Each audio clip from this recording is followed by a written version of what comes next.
originally advertised, unfortunately. Sorry about that. Had some technical issues. We are playing with a big new, very cool sort of setup today, with new gear, new equipment, all sorts of things, which therefore obviously means that nothing quite worked the way we wanted to on the very first time. Again, said apologies for that, but we are all good now. Hopefully everything should be up and running. Although it's telling me that we're not. Aha! Now it's telling me that we are. The wonders of technology. Right, guys. So we are going to be up and running and live very, very soon. We're just getting ready on the course now. We've got our whole set of teams playing today. So matches are being played today by the Coventry teams of Triple Threat, Wolfpack, Team No, Titans, Fighting Mongooses, and T-Wolves.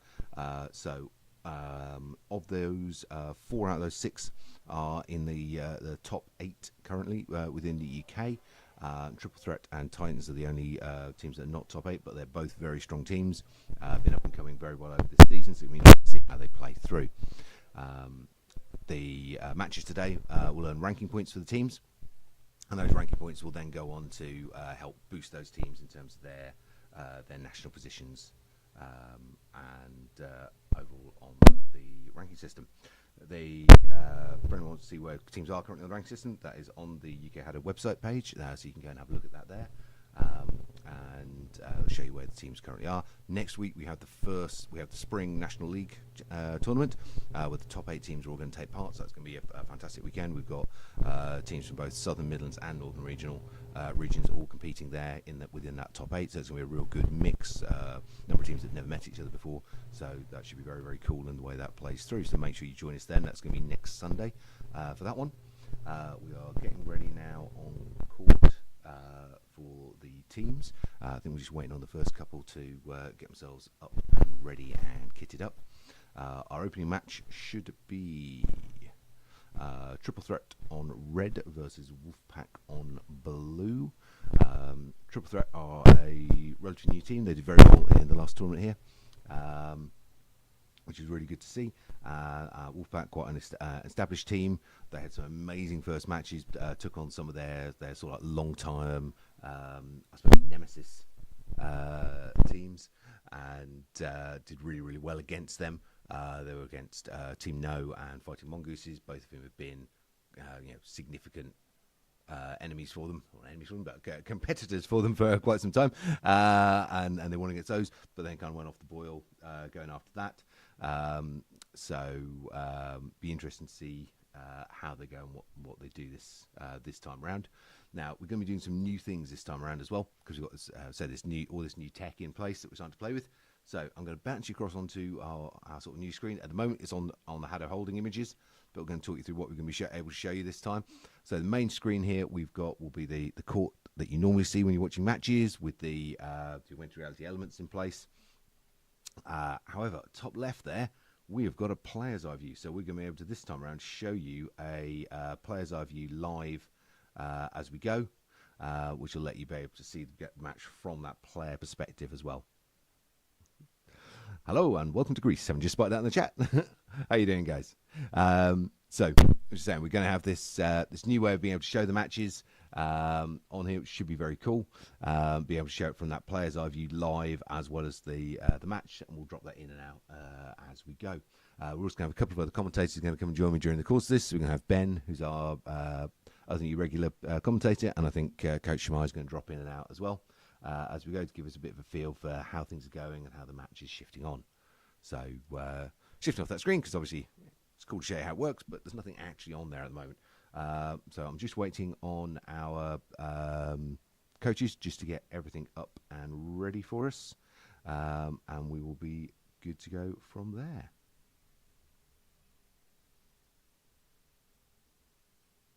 So just doing chat bits as well there as well. So we've got some bodies there. So of the teams playing today, of the 6 teams competing, we have got. Change to court as well because it's always more fun to look at a court. So we've got 5 junior teams and 1 adult team.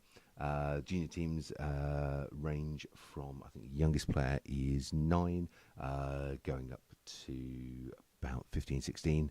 I think it's our oldest player there on the junior teams. Then it goes to the adults. So it's a really nice split of age range. Ability wise, it's going to be a really interesting one. Now, normally in the Coventry tournaments, we've got a very, very strong team on the Coventry side here. You can see that player's overview starting to come in there on the top left. So I'm going to take that at the moment because it's not showing anything useful. Usually we've got a very, very strong team, which is comprised of our coaches here, which is Team Synergy at Coventry. However, today this is the Synergy Cup. So Synergy are not participating; they are hosting. Now, of the remaining of the 6 teams participating, there's a strength variation across those 6 teams. However, most of those teams have at one point or another within the last 6 months beaten each other. I think it's only Titans that are sort of lower down on that ranking, but they've been improving match on match. So anything is possible for them in this tournament.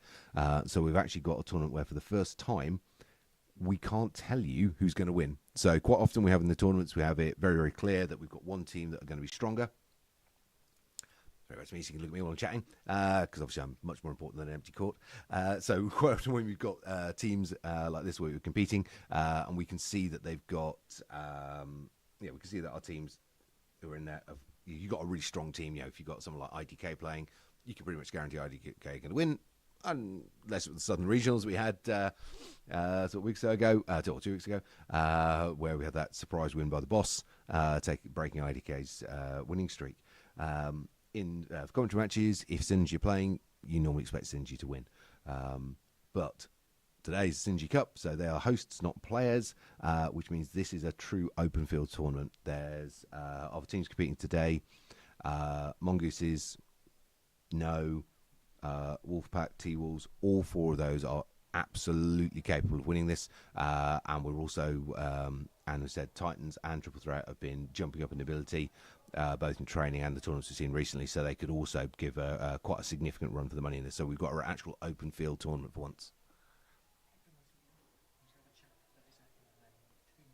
Okay, so Coach Ash says we're pretty much ready to go, and we've got all our teams prepped and ready. He's just doing a quick final briefing on court, and we'll be able to get this underway. So we were hoping to get this going a little bit earlier, which is why the stream started, and I'm now having to pad for time. So, any questions, guys? Obviously, please drop in the chat, and we'll get back to you as we go. As you said, we've got our 6 teams today, and it is for pretty much the first time, a true open field tournament. Some teams are more likely, some teams less likely to take it, but we're actually in a position where literally any one of these teams could take it. So we should have a series of phenomenally good matches. Now, we're playing this as an open pool, so all 6 teams will play each other. So we're going to get a real good view about sort of the abilities and things of the teams as we go through. 4 of these teams said are in the top 8 nationally, and all 6 of them are going to earn ranking points as they go as we shift through the matches. So shift down to courtside. Coach Ash just starting on briefings with the teams, making sure everyone's happy with how things are going to be running and playing through today. Now, because this is a ranked match as well, this comes under the UK national rules set. And that means that there's various things that players can and can't do. So you can't, although you are allowed to move teams between tournaments during the course in a tournament, you have to obviously stay playing for the same team. Points are allocated to teams, not to players. So if a player leaves the team, the team they were in maintains the points that were earned.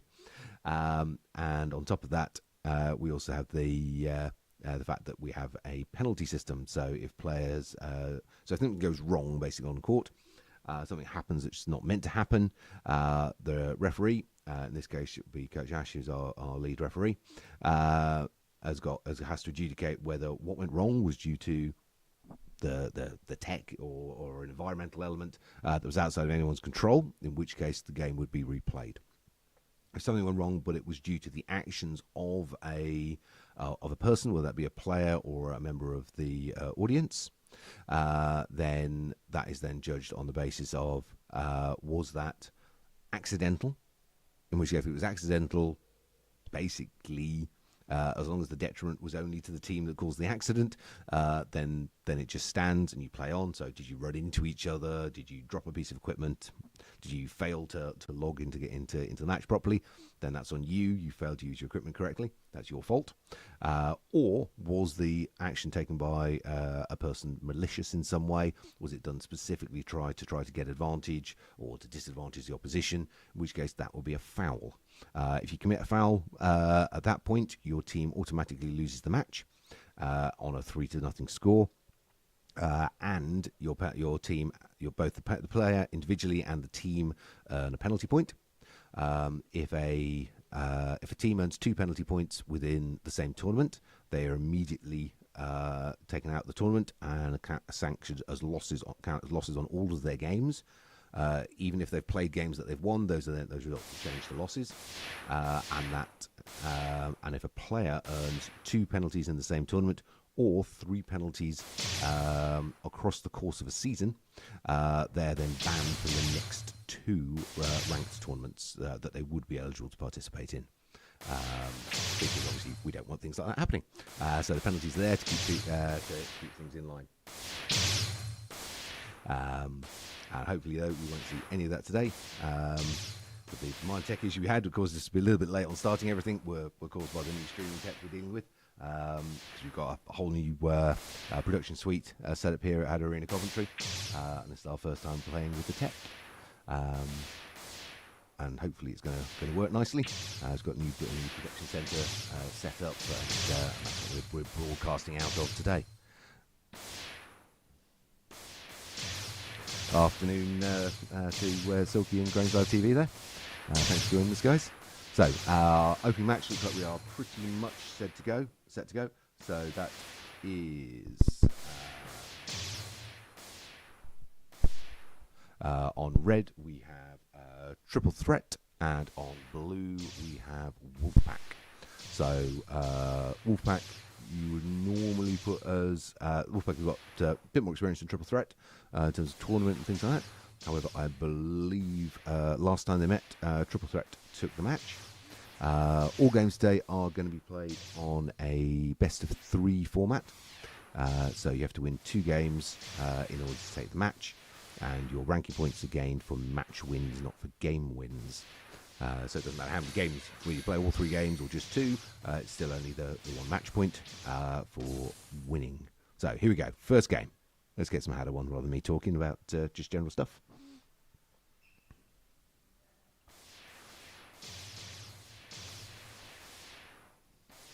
Shoot and evade from both teams here. Everyone's gone for quite aggressive builds.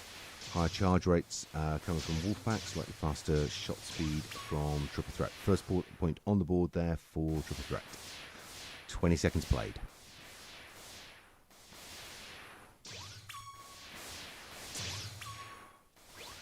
Three to nothing. 3-1. Wolfpack with the first point on the board. Wolfpack with a lot of work to do here. Triple Threat got some good momentum going. They need to pull that back rapidly. Approaching on the halfway mark. Triple Threat still holding that momentum there. Wolfpack with a lot of work to do. It may only be 2 points, but Triple Threat have really got that momentum rolling, and they're not letting Wolfpack get back into this match. 30 seconds on the clock now. Wolfpack needing some quick scores here if they're going to flip that line. And they keep drawing up close on Triple Threat, but Triple Threat maintaining that score lead on them. 20 seconds remaining now.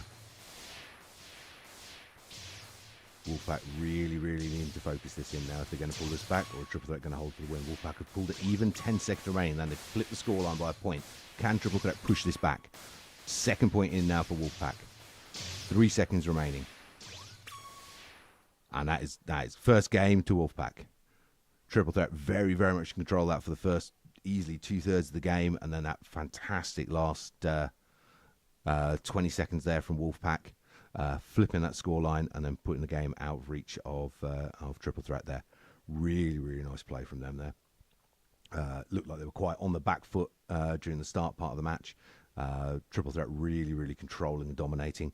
And then that fantastic fight back there in the last 20 seconds flipping the scoreline and taking game 1 there for Wolfpack, 10 points to 7. So really, really interesting gameplay there in how that one flowed through. Going to be interesting to see what Triple Threat do now as we go into the second round. See if they've got if they can build up, set that first part of the match, especially that first half, they were absolutely in control. Doesn't matter what Wolfpack did, they kept them distance, kept moving away from them. Going to be very interesting to see whether or not they can. We've got anything we really can pull back on that. And what we're going to add into this one as well this time around, we're going to play with our picture-in-picture function here, and we're going to drop you in with the viewpoint there from Red Player 2. It's on our front left corner here. So that's what the player's seeing from their perspective. So you've got obviously those flashes on the screen there when an impact comes in. Obviously you've got both the energy blast from both teams moving in and around you. KO, life marker taken out, and that countdown there shows you back in on your 3-second count. So have a little bit of play with that. Let us know what you think, guys, as it comes in. So here we go, game on.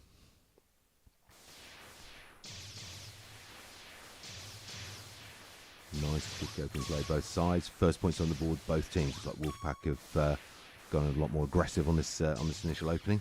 Pretty similar stat builds though from the two teams. Triple Threat with single point lead here has come up to 22nd point. Good movement both sides. Triple Threat bunching up a little bit, but not suffering for it, which is good to see. See Red Player 2 there quite heavily focusing in onto Tom there from Wolfpack. Chop and change between targets as well though. So it's interesting to see how he's shifting around there. So we've got 2-point lead still for Triple Threat though. 3-point lead now. Are we going to go to a third round, or are Wolfpack going to do that comeback like they did last match in this final 20 seconds? 3 points down. It's a similar point to where they were last time. Triple Threat doesn't look like they're going to let them come back in the game though, and repeat that process. Good timing on the shields there from Triple Threat. That's going to really stop any chance for fight back in the dying seconds there from Wolfpack. And that is game 2 going to Triple Threat. So that's 1 game apiece. We're going to a third round decider.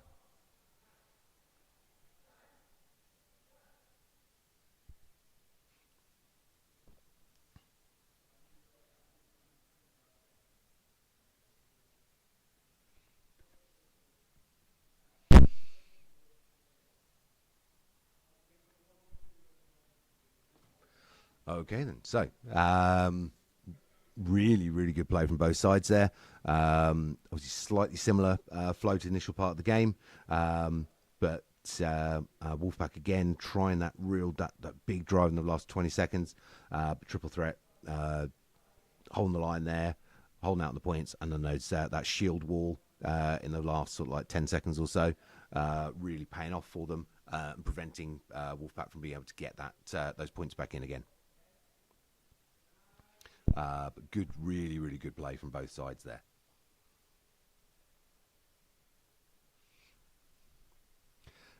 So, are we going to see a change in tactics? So, very, very similar, well, pretty much play from both sides in those 2 games. Same stat builds both times. Come around to this third round decider. It seems to be working for Triple Threat. Their build, obviously, Wolfpack managed to pull off that turnaround in game 1, but they managed to hold them off again in game 2. If we're going to see a change in tactics, it's more likely to be from Wolfpack. Triple Threat's current tactics and builds that seem to be working for them. So see whether the teams are going to hold out or whether we're going to see a shift. I'd say we're most likely potentially to see some shields coming in from Wolfpack if we're going to get a chopper change round of any kind. So shift back to courtside. So we're most likely here is to see some kind of shields or other meta coming from Wolfpack.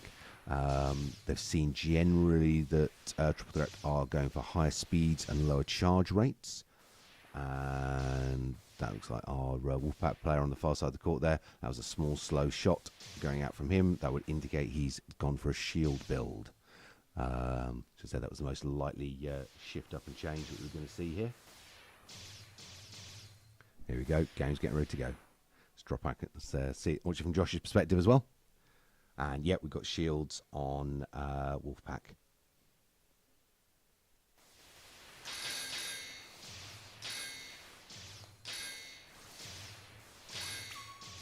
And first points on the board for Wolfpack. That shield's working so far, holding off that initial Warp Star hit.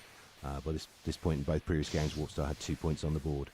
So that's immediately shifted that round for Warp Star, but they've fought back straight off. 2 points up on the board there.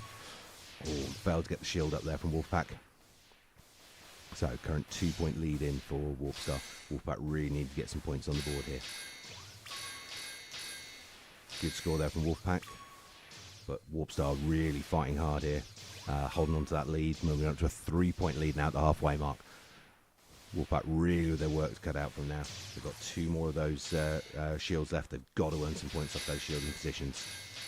And you can see there on Josh's, on the Red Player 2 perspective there, targeting on that shield the moment it comes in to rip it down and remove that defense from Wolfpack. Wolfpack 20 seconds on the clock here. They need 4 points. This is not going well for them at all in this third round. That's the final Wolfpack shield up. Can they get it? They've got to take all 3 players out. They need 2 more points now. 5 seconds. They've taken Josh. 3 seconds. They need 1 point.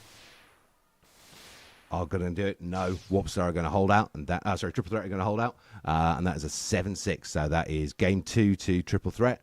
Really, really good fight back there from Wolfpack. I think shields were the right tactic for them. They just didn't manage to capitalise on them enough, but great play from them. And I think there was a little bit of expectation there from Triple Threat on that, with all 3 of them on 3 charge, but very, very good focused play from them. On targeting into the onto those blue team shields and get them ripped down very rapidly. Oh, we've got a coach Shamai joining us. Oh. So change your microphone on now. So it's not on camera, but you should be able to hear him nice and clearly. Yes. So obviously that's your mic volume there, mate. Yeah. So you can keep an eye on it. So I'll try and keep it up in the yellow. Yeah. So that was a really good game. What a game, yes. Really good. Close. We expect pretty much all the games today to be in that sort of league, because there's so little between most of the teams now, which is great. Which is great to see. Yeah. But we're said. I think probably Wolfpack made the right choice in that last round to go with shields. I think so. Yes. It was a much closer game because of that. Obviously, Triple Threat had got a really good mix going. They pretty much stuck performing because it was working. Yes. Really pressured Wolfpack in that first game. Wolfpack fantastic comeback in that last 20 seconds. Triple Threat obviously saw it coming again in game 2. Very good use of their shields in the last 10 seconds to prevent that fight back again. And then said, I think it was definitely the right tactics for Wolfpack to go with the shields 100%. In game 3.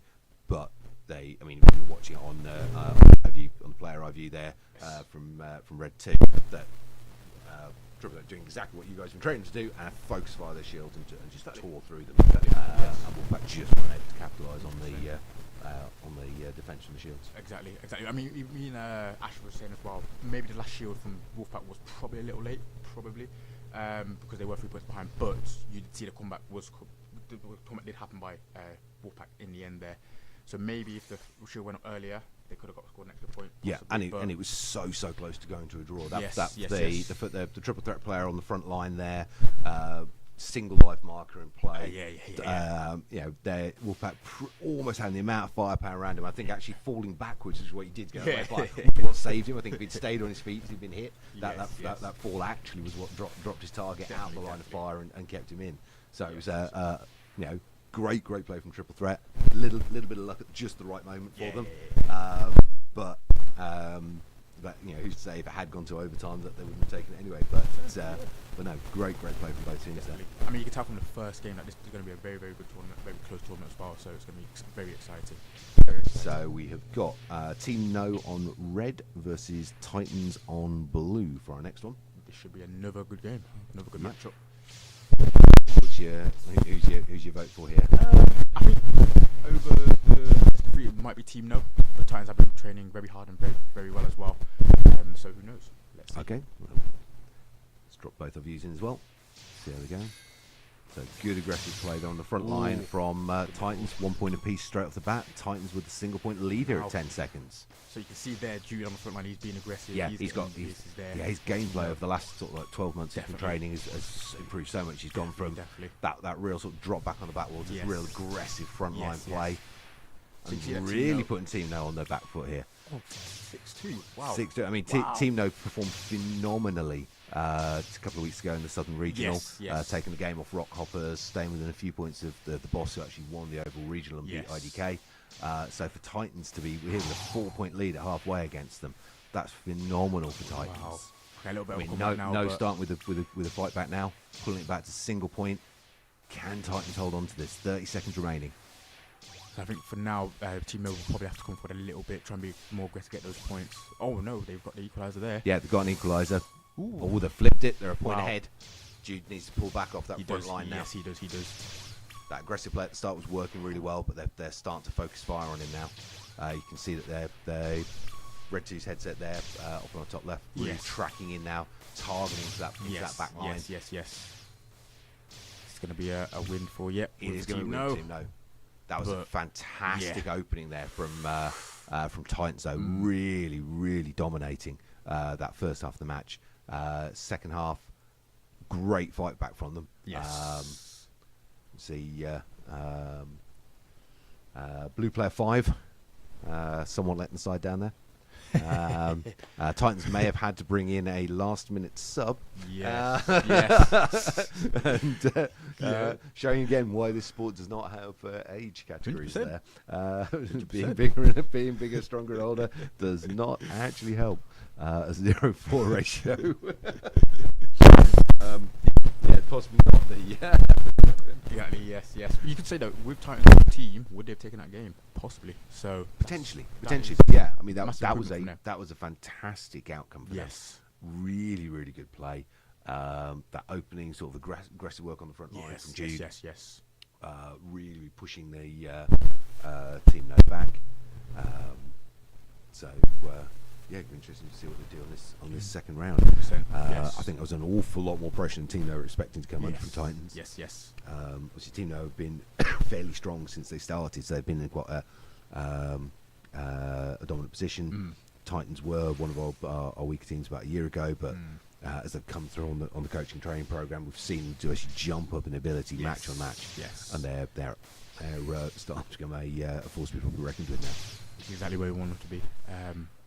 It just shows their development, and it's not just on the court as well, off the court, when they're talking to each other, communicating, teamwork, everything, come hand in hand. Right, see what they can do. So, all out aggression again from both teams there. Let's drop our camera point back in again. Team knows take the lead here. Straight away, 1 points each side. Team are a little bit more aggressive on their players, still holding on that back line. I think they're starting to focus in on Jude on the front line. Yes. Yeah, you can see there they're tracking onto him quite a lot. So it's the wrist, that front line position. It's very aggressive. It helps you get really sort of drive and pressure the other team. It's much harder to get out of the way of your shots because you're closer. Exactly. Yes. So it's much harder for you to get out of the way of your opponent's shots. And if they start targeting into you like they're doing here now, you've got to really, really improve your movement and agility. At this point, best thing Jude can do is pull back off that front line. Yes. They're targeting into him way, way too much.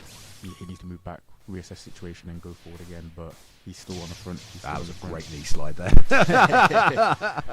Like to say we have taught them that, so I'm happy about that. Yeah, knee slide basically brings you low underneath incoming fire and shifts you up into position very, very quickly. Lets you get very aggressive on the pitch.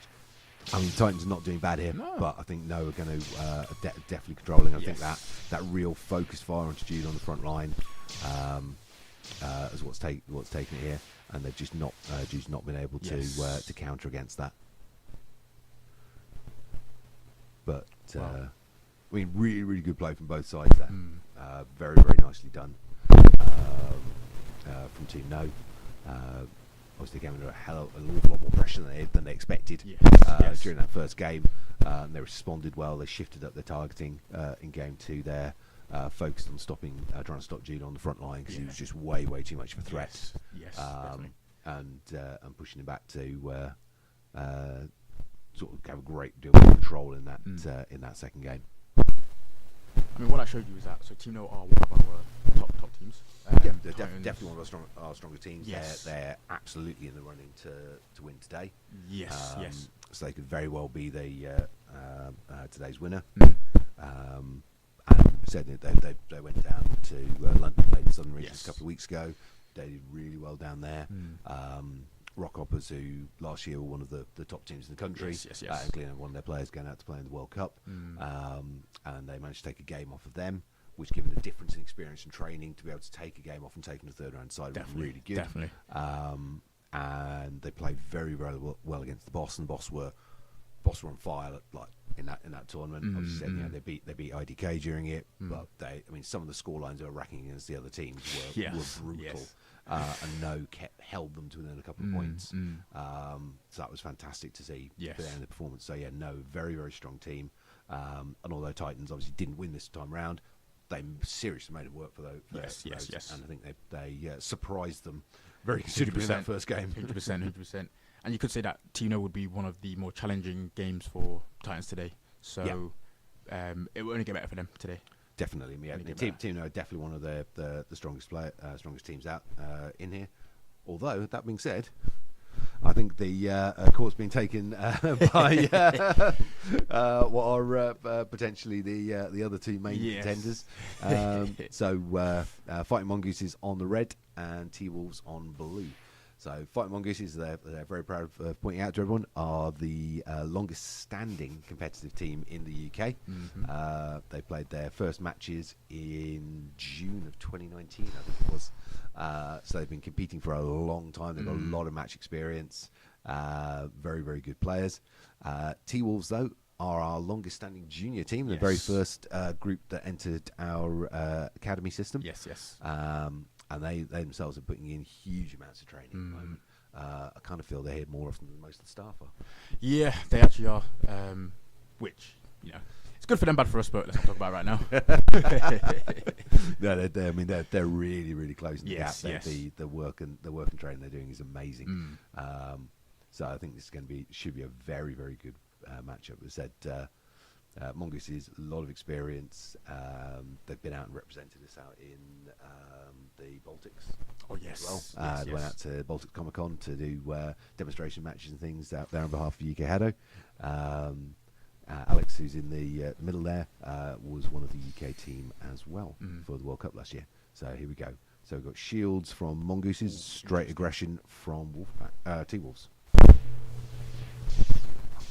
Get to watch this from Alex's perspective as well. Nice. There we go.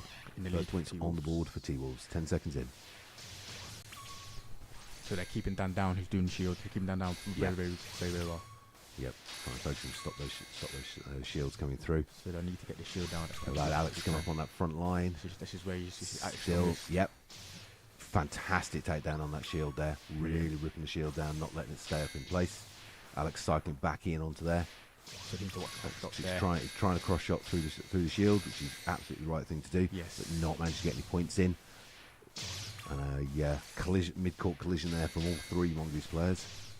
That's just a communication thing. Yep. We need to work on that. Yep. Tim and Alex moving up onto that front line now to try and take care of that shield. Pulling it back nicely. Good shots there from Tim. There's a lot of focus. You can see T-Wolves shifted their focus across onto Alex and Dan and Shield and forgot about Tim for a moment. They're allowing to get some points on the board. But T-Wolves holding up fantastically now. Shield's going up there from T-Wolves as well to try and slow down Mongooses. The last of Mongoose Shield's gone now. It's not going to be 7 points apiece. 3 seconds on the clock. And that's a T-Wolves win. 8-7. Wow. Beautiful last shot there from Blue 6. That was fantastic. What a game there. Yep. And that was Harley, Blue 6. And Harley was also the technician, getting our shields as well. Yep. Yeah, he was doing really good at tearing through those Mongoose shields. Yes.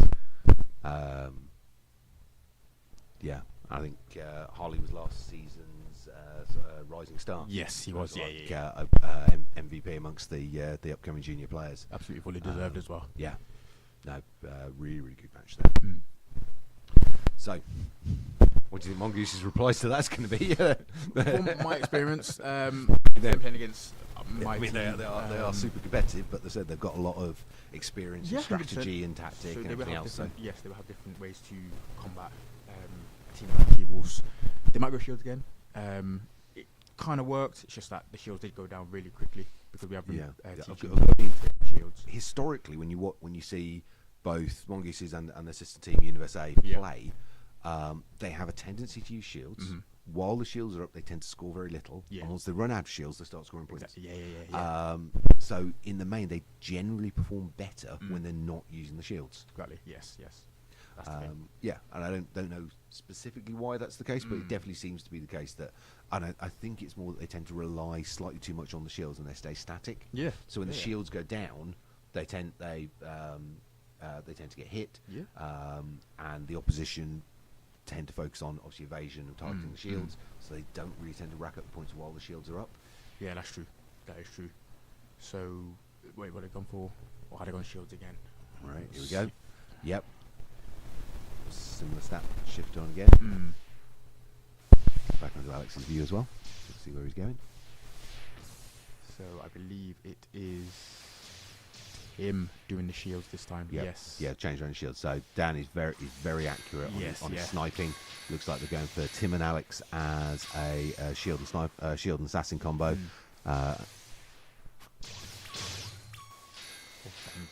Floor there. Yep. but but T-Wolves didn't manage to capitalise on it. Exactly. I mean, that should have been, to be fair, that should have been a no mercy moment going in. And Mongooses are in the lead having given that. So just past the halfway mark now. Just a single shield left in play for Mongooses.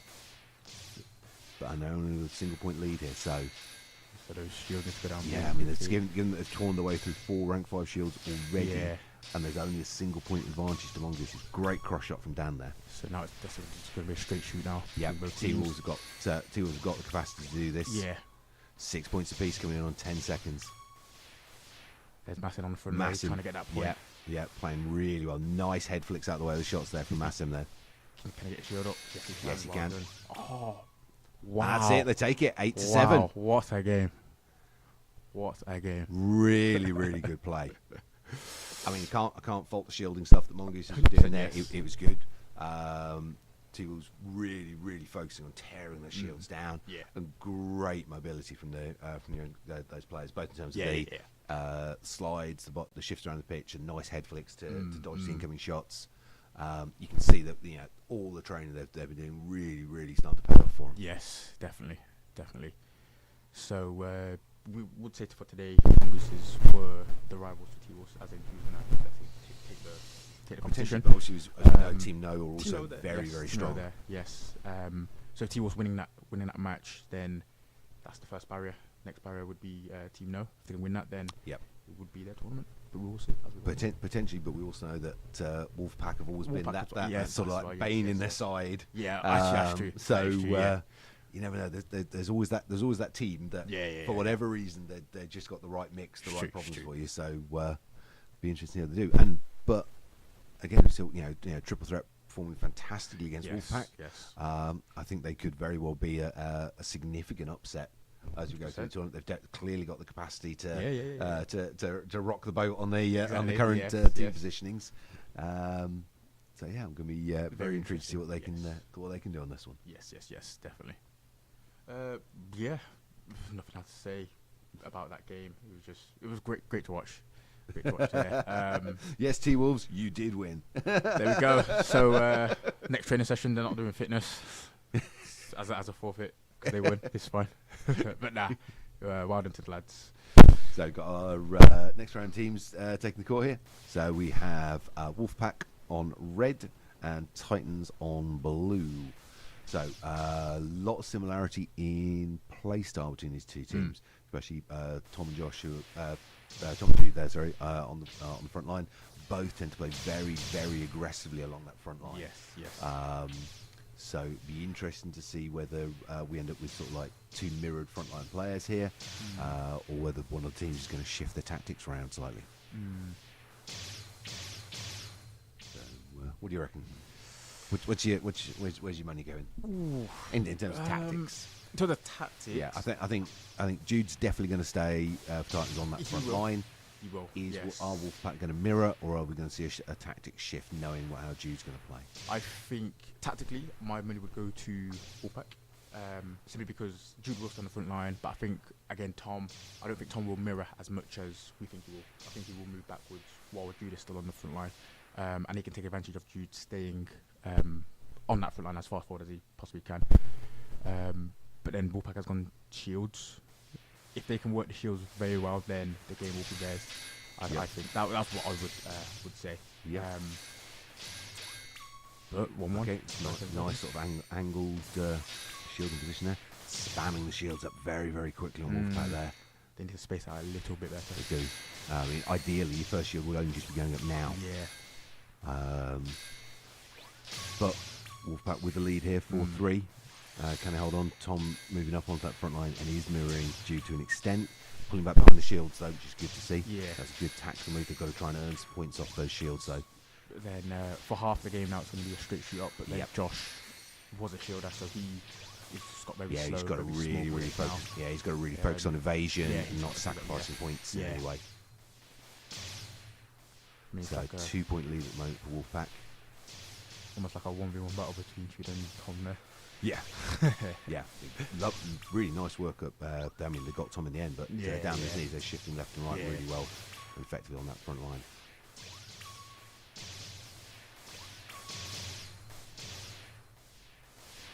Yeah, you can see basically Thomas is bouncing around across that that front line there, in the top left, seeing the view from there.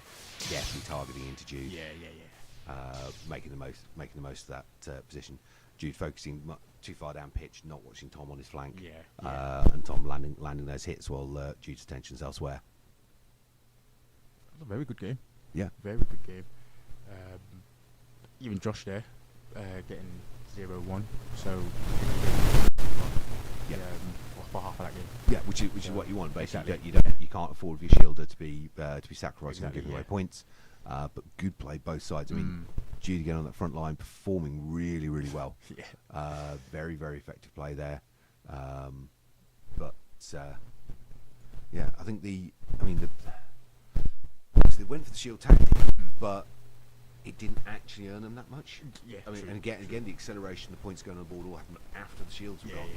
And I think the shield positioning was good for the main, but they were just there. The timings were out. Up too quickly. Yes. I mean, the sort of the shielding position they got there, where you got the one front on, and then another one just on the angle on it. That's very much what we see from the Japanese teams. But there's a very, very clear meta from the Japanese teams. Though that first shield goes up at 60 seconds. Second team goes up at 55 seconds remaining. They then drop a shield on the opposite side of the pitch at 40 seconds. And then at 20 seconds they repeat the first shield, and at 15 seconds they repeat the angle shield on the side. And you can always set your watch by it, and the way they position around on it's really good. But there they just, I think, obviously the shield worked in terms of winning the game. But definitely too quick on the deployments. Let's see what they go for game 2. Right, they've gone shields again. Obviously decided they like that, so we've got pretty much all aggression on the Titans side and a mix of Technish, Defender and Assassin coming out from Wolfpack. See that spamming the shields up again on the opposite side this time. But opposite side. No, it is a really weird one. Having experimented with this, it really matters which side you put your shield up. It depends on the handedness of the players. Because you naturally shift away from your handed side. So shields, depending on how you're playing, on your play style, shields on one side of the other pitch are more or less effective, but they proved very, very effective this time round. Wolfpack with a dominating lead here as we come up on the halfway mark. I mean, they've burned their way through those shields, but they've capitalised on it this time. Titans doing what they can to fight back, but that's a mountain to cover in 30 seconds. 6 points needed here. I mean, they're fighting back well, but that is a lot of points to try to recover. It is. We've got 20 seconds. 20 seconds. I mean, it's not unachievable, but they've got a huge amount. Great evasion from Jude on the front line there. I mean, that took a long, long time before they managed to take him out. I mean, he caused a lot of chaos in that. Again, he's down to that single life marker and staying in play. Another point scored there from Jude. Doing really good. I mean, times didn't take a match, but Jude on the front line there performing fantastically. Yeah. I mean, the evasion and chaos work he was causing those last sort of like 15 seconds, 15, 20 seconds was really good. So definitely gameplay to be proud of on his behalf there. Obviously, they would have preferred the win. Yeah, but but good play from him there. So so that's the first match win there for Wolfpack. So Titans putting up some really good defence there. That second round, the shift of shields from the left hand to the right side of the pitch, just seemed to shift and dominate the gameplay. I think what I saw was when the shields went up, the Titans focused the shield, so left Mikey on the opposite side to get kills, which is and they were so busy trying to get the shields down. Which you've got to get the shields down. 100%. But obviously, the ideal with the shields is you have a shielder and a shooter on one side, and the other shooter on the other side of the pitch. So you've got a choice. You can either focus the shields and ignore the other shooter who's now able to cross shot you and rack up points. Or you try and deal with the second shooter as well, so the shields now stay up for longer, so the shooter behind there's more covered. Exactly. And it becomes very, very difficult. I mean, ideally, really, you need to drop back onto the back line, focus the shields, and keep your eye on that third player for constantly dodging and evading their shots. Exactly. And but when the shields went down and it was a straight shootout, it was a closer game. It was a very close game. It was close game when the shields went out, but said that time around, Wolfpack really managed to dominate and control and use the shields well. Took advantage of that.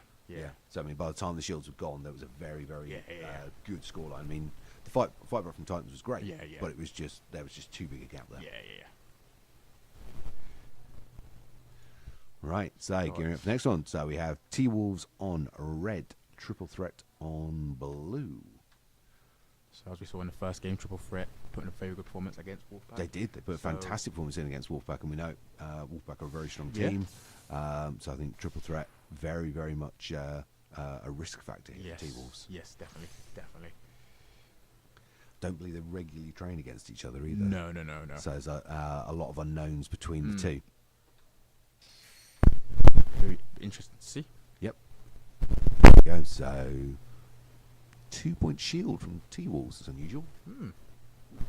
See how they use those two shields. Yeah. And usually, you'd either have put no extra points in shields, or you'd go all out on shields. Just having that 2-point shield point is, not necessarily ideal. First point's on the board there for triple threat, though. Ooh. Second point on the triple threat. T-Wolves still to land a point. Wow. Great work for triple threat. T-Wolves on the board now. It's coming up on the halfway mark before they manage to land their first hit. Really, really good work from triple threat. Good evasion from triple threat as well. Great. Good evasion, good movement, good aggression. Really holding out well against T-Wolves. Don't think T-Wolves were expecting this. No. They've got a fourth team member on the side there shouting encouragement. I think it's mostly encouragement. Fortunately, we've not got a microphone down there because I don't think that'd be broadcastable.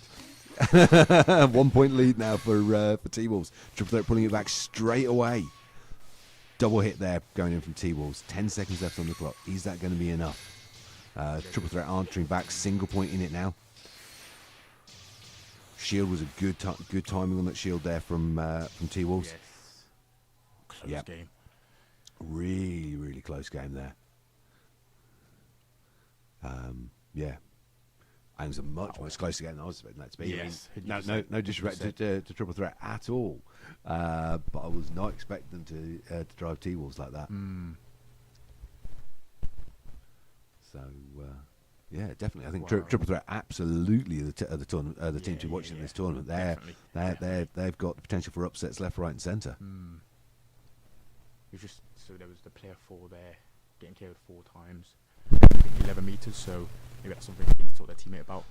More, because maybe T-Wolf targeted that player, maybe. Yeah, I mean, if they've got, I mean, they're tactically very good. T-Wolves, if they're spotting, if they're having difficulty landing hits on frontline players, and they can see that there's a member of the opposition who's a bit more sedentary, Exactly, they're going to focus into them. You'd be foolish not to. Yeah, exactly. 100%. And those two shields, last 15 or so seconds there, proved useful. So I can see where they were going. Yeah, with I mean, they were there just to slow everything down. Yeah. Yeah, I mean, it had a bit of use. I'm not sure But, though. yeah. I think if that point had been in charge, scale, or speed, they might not have needed quite as much as a delaying tactic at the end there. Yeah. But we'll see where they go. See if they go down the same route again, or whether they look at chop and change things up. So, but I mean, triple threat proving very categorically they are, they're a huge risk for the opposition in a straight shootout match. Yes. Their evasion, the targeting, shooting really, really on point.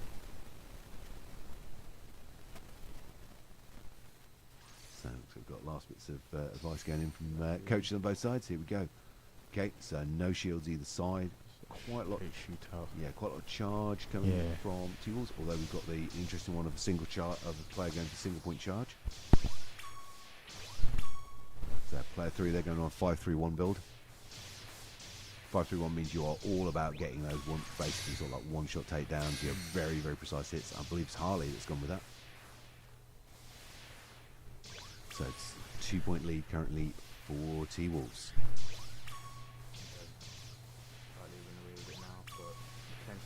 Plenty of time for triple threat to come back into this. Yes.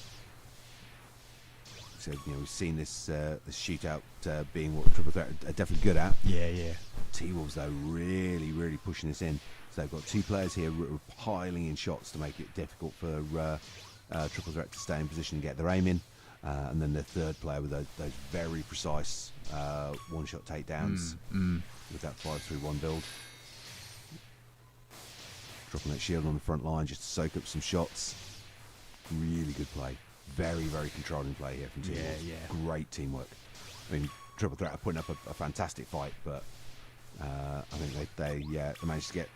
I think T-Wolves were a bit surprised in round one. Yeah. And have massive stepped up here in the second game. So controlling performance there from. And you see that 5-3-1 build there from Harley, 7-1 ratio. Just focus takedown after focus takedown. Yeah, definitely. So that definitely played off for him. And his two teammates taking that higher charge rate just to cause chaos across the pitch, not give the other team chance to really think or concentrate on what's going on. Really nicely done there. See, you can definitely see they did step it up. I've told them before, don't take any team lightly. No matter who you play against, you've got to you can't. every single time. I mean, all the teams are putting in so much work in training. Now definitely. they've got a good amount of match and tournament experience under the belt, both in sanctioned tournaments like these. They're all playing in the Saturday Fun tournaments as well. Yes. Which is starting to come through more and more. So we've got a whole set of formats. They're coming through. The teams have been playing. Obviously, we've done quite a few of the mixer tournaments. Where you basically, everyone puts the names in the hat. You draw out the names of the most experienced players that are there on the day as team captains. And then they draw themselves two teammates. So you get some real sort of mix-ups of the teams happening, which is great on a social basis. You get to play with chat to people you wouldn't necessarily have talked to prior to that, because they'd be seen as the opposition.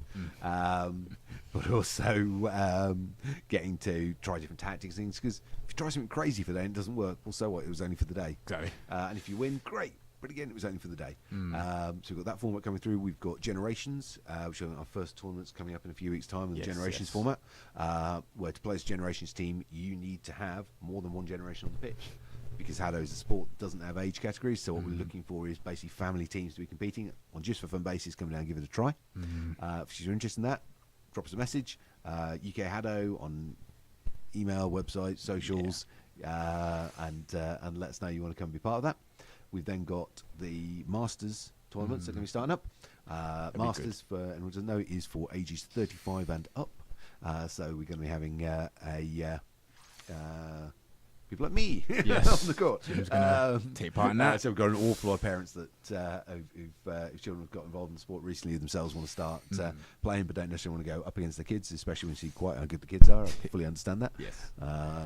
So I'm very much in the same position. But yes, we've got Masters tournaments running, and then we're looking at I think some mix of HADO duels and buddies for the next one. So 1-on-1 and 2v2 games. So again, you can come and enter as a solo player for the singles, or just come with a mate, do the doubles, and also playing the singles as well as two separate teams. But all right, looks like we're back on courtside now. So we've got Mongooses on red. I believe that's Team No on the blue. Looks like Team No on blue. So again, this should be a really, really good game here. Two very well matched teams, skill and ability wise. Yes. I can't remember who won last time. It's always close games. I know it's always close. I think they've both taken games off each other. 100%. Or taken match wins off each other. So very, very difficult to know which way this one's going to go. I think most recently it might have been the Mongooses took the game, but don't quote me on that. I'm not 100% sure. But that's why they're so close on each other ability wise. It's very, very difficult to tell. It's be a very good game. Yep. So final stat choices being done. Team No being very, very cagey there. No shots fired or anything else, which is what we want to see. Let's drop our red player to viewing. So we've got heavy shields from Mongooses. So Team No highest charge is 3. Let's see if they can take down the shields. Yep. Points on the board for both teams. Oof, good shot there. Really good shot there, Shields going up. So this is where Alex is most dangerous, behind the shield on that front line. Needs to get that shot down quicker. Yeah, I think he's realising how fast those shields have been taken down though. Really good there. He didn't drive him get like that. They're moving right from the shield. Yes, it reduces that targeting distance, but it also means when the shield goes down, you've got no real one to get out. No pulling it back already. 3 points apiece at the halfway mark. Mongooses' shields getting burned through, and they're not managing. They're getting some points on there, but I don't think they're managing to get enough of an advantage off those shields. No, really heavy focusing onto Tim every time he comes up on that front line as well. 2 point lead for Mongooses at this stage. 1 point lead now. 20 seconds remaining. This is final Mongoose shield going up. They kind of take advantage. To be fair, they've paced the shields nicely. Very good. So they've got a chance here. 2 point lead, 10 seconds on the clock. 3 point lead, that may well be enough. 5 seconds. And they've got it. 10-7. Good use of those shields. So I mean, can't fault Team. No, they were focusing Tim quite nicely there. Trying to keep him down now. They've got some early hits in on Alex when he was coming in to try and use the shield positions. But Tim keeping his cool and keeping those shields spread nicely all the way through the game. Be interesting to see what Team No come back with off that one. I think what's all that I think there was Dan there, player 1, 7-3. When he's behind the shield, he was dominant behind that shield.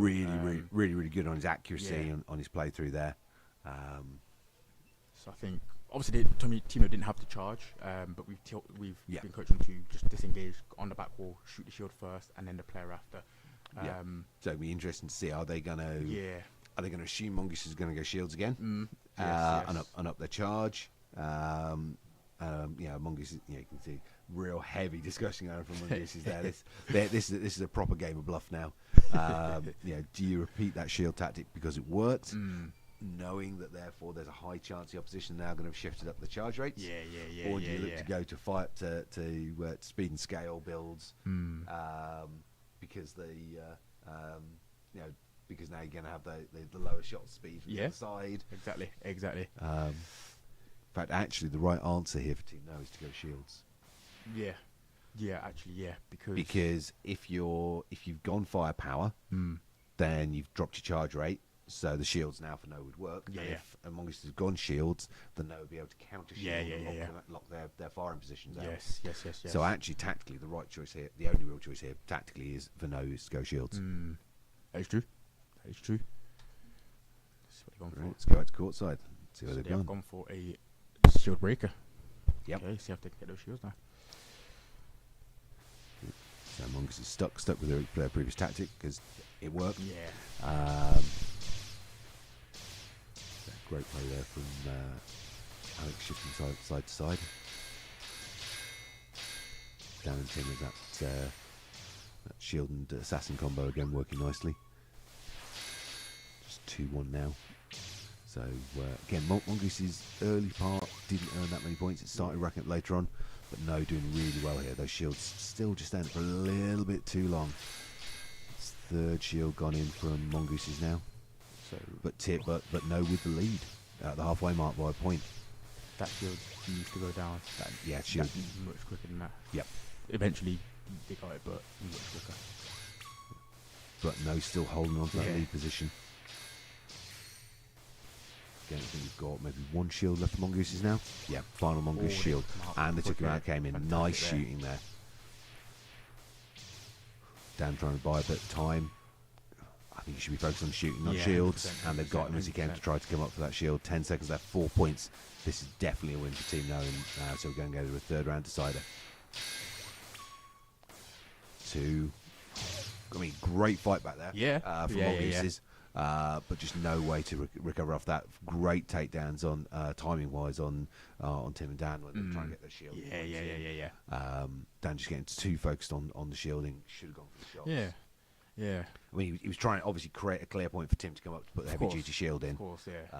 But just I think that was an error in judgment there. Yeah, of course. Definitely cost him the match, that one. Yeah, I'd say so. I mean, if you can't put a quick shield up, if you're on the shooting field, just forget the shield. Just shoot. I mean, shields are useful. Yeah.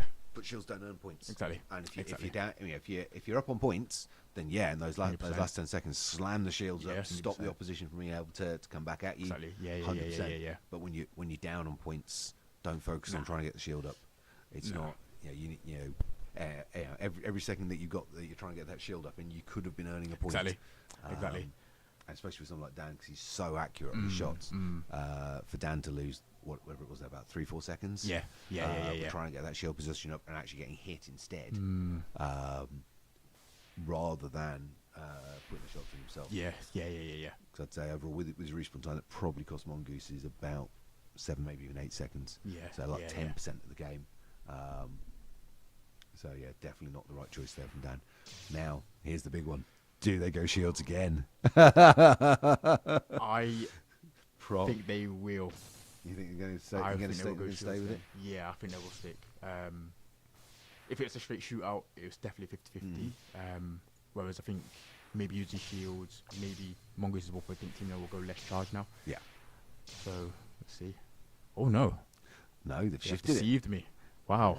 Firepower. Wow, they've come for it. And they've deceived No as well, because No have got a technician in there. Got a 2-2-5-1 build. Wow. Okay. Let's see if they can do it. Straight firepower. No with the early point on the board though. 10 seconds played. Really good evasion work there from Team No. Good height shifts. Good movement across the pitch. First point on the board for Mongooses now. 3-1 lead currently for No. Great time with that shield from Alex there. Let's see what it looks like from his point of view as well. Here we go. So they're fighting back well. 3 points apiece at the halfway mark. So frontline player for Team No, Lucas, needs to just be aware of that, because they are focusing him. Yeah. And Dan on that front line again. Yeah. I mean, he is surprisingly good on his front line evasion. He can be so hard to hit there. But No managing to target into him. So just 2 point lead here, 20 seconds to play. Gonna be a good finale. It is. Single point now. Can Mongooses pull this up? And they got Dan as he came up on that shield. That could have been enough. 10 seconds now. 2 points needed for Mongooses. 3 points. 5 seconds. Great game from both teams. Really, really good play. But well deserved win there for Team No. Yeah. I mean, it was a good shift up on tactics there from Mongoose. Going to the firepower game. Yeah. And clearly it wasn't what No were expecting from them, because they've got that technician build in there. Yes. But great work there from Tino, and the evasion and shift around from their front line. Yeah. Really nice, both on his side and his shifts of body height. So training is working. The training is working. Little shout out to me. Who knew that that training would actually make you better? Yeah, exactly. Yeah, So crazy. Shout out to me and Ash, innit? But no, we're trying to get every single team here today, bar Mongoose, we don't train them, to use, the... Maybe you should be training them. Maybe they should come to train. That's true. Yeah. That's true. Put themselves under the tutelage of Ash and Shmai. Literally, teach them the floor play, changing heights, getting down, ducking, everything like that, and you're seeing it's paying off. So yeah, and it's one of those strange ones that actually the floor play is more important than anything for the junior players. Yeah. Because they obviously the target's in front of the player that you're trying to hit. That's only a 2-foot diameter target, and that means that in order to really move the target to a point where you've evaded, you've got to move more than 2 feet, either left, right, or up and down. Yes. Now, left and right 2 feet, that's relatively straightforward. But moving 2 foot up and down when you're not 6 feet tall, yeah. that's a lot more of a task, and to really be able to shift that target low enough, so it actually counts as an evasion and moving your target out of the way. Yes. That takes a lot of work. Exactly. And obviously, but as these junior players come through, once they've learned how to be able to drop that low and move the targets that way, as they themselves grow older and get taller, they can be able to carry that skill through. So their groundwork and their low play and their ability to shift those targets around is going to stay really, really on point. Definitely. Okay, so it's back to courtside. So we have Titans on red and Triple Threat on blue. So again, we like to see Jude for Titans shifting up into that front line. Tends to be his preferred position for play. But you've seen Triple Threat, though, very, very good on both their evasion and their accuracy. Red candy bucket, and we are going to be watching this from Jude's perspective. It'll be interesting to see up right on the front line. Yes. Should be a very interesting matchup. I want to see if any of the teams will notice a player if they're not moving, so if they can target that player. Because that is what you have to do. If you don't see a player moving, target that player, get all the points you can, and then it's up to that player being targeted to move out the way and basically figure it out, to not get hit. Yep, so we've got shields from Triple Threat this time. Interesting. Not seen shield tactic from them yet, so we're interested to see how they play with it. Shield's quite a long way back. Yeah. Not a lot of firepower coming out from Triple Threat from behind those shields, though. If you're going to put those shields up, you need focused fire coming out from behind them.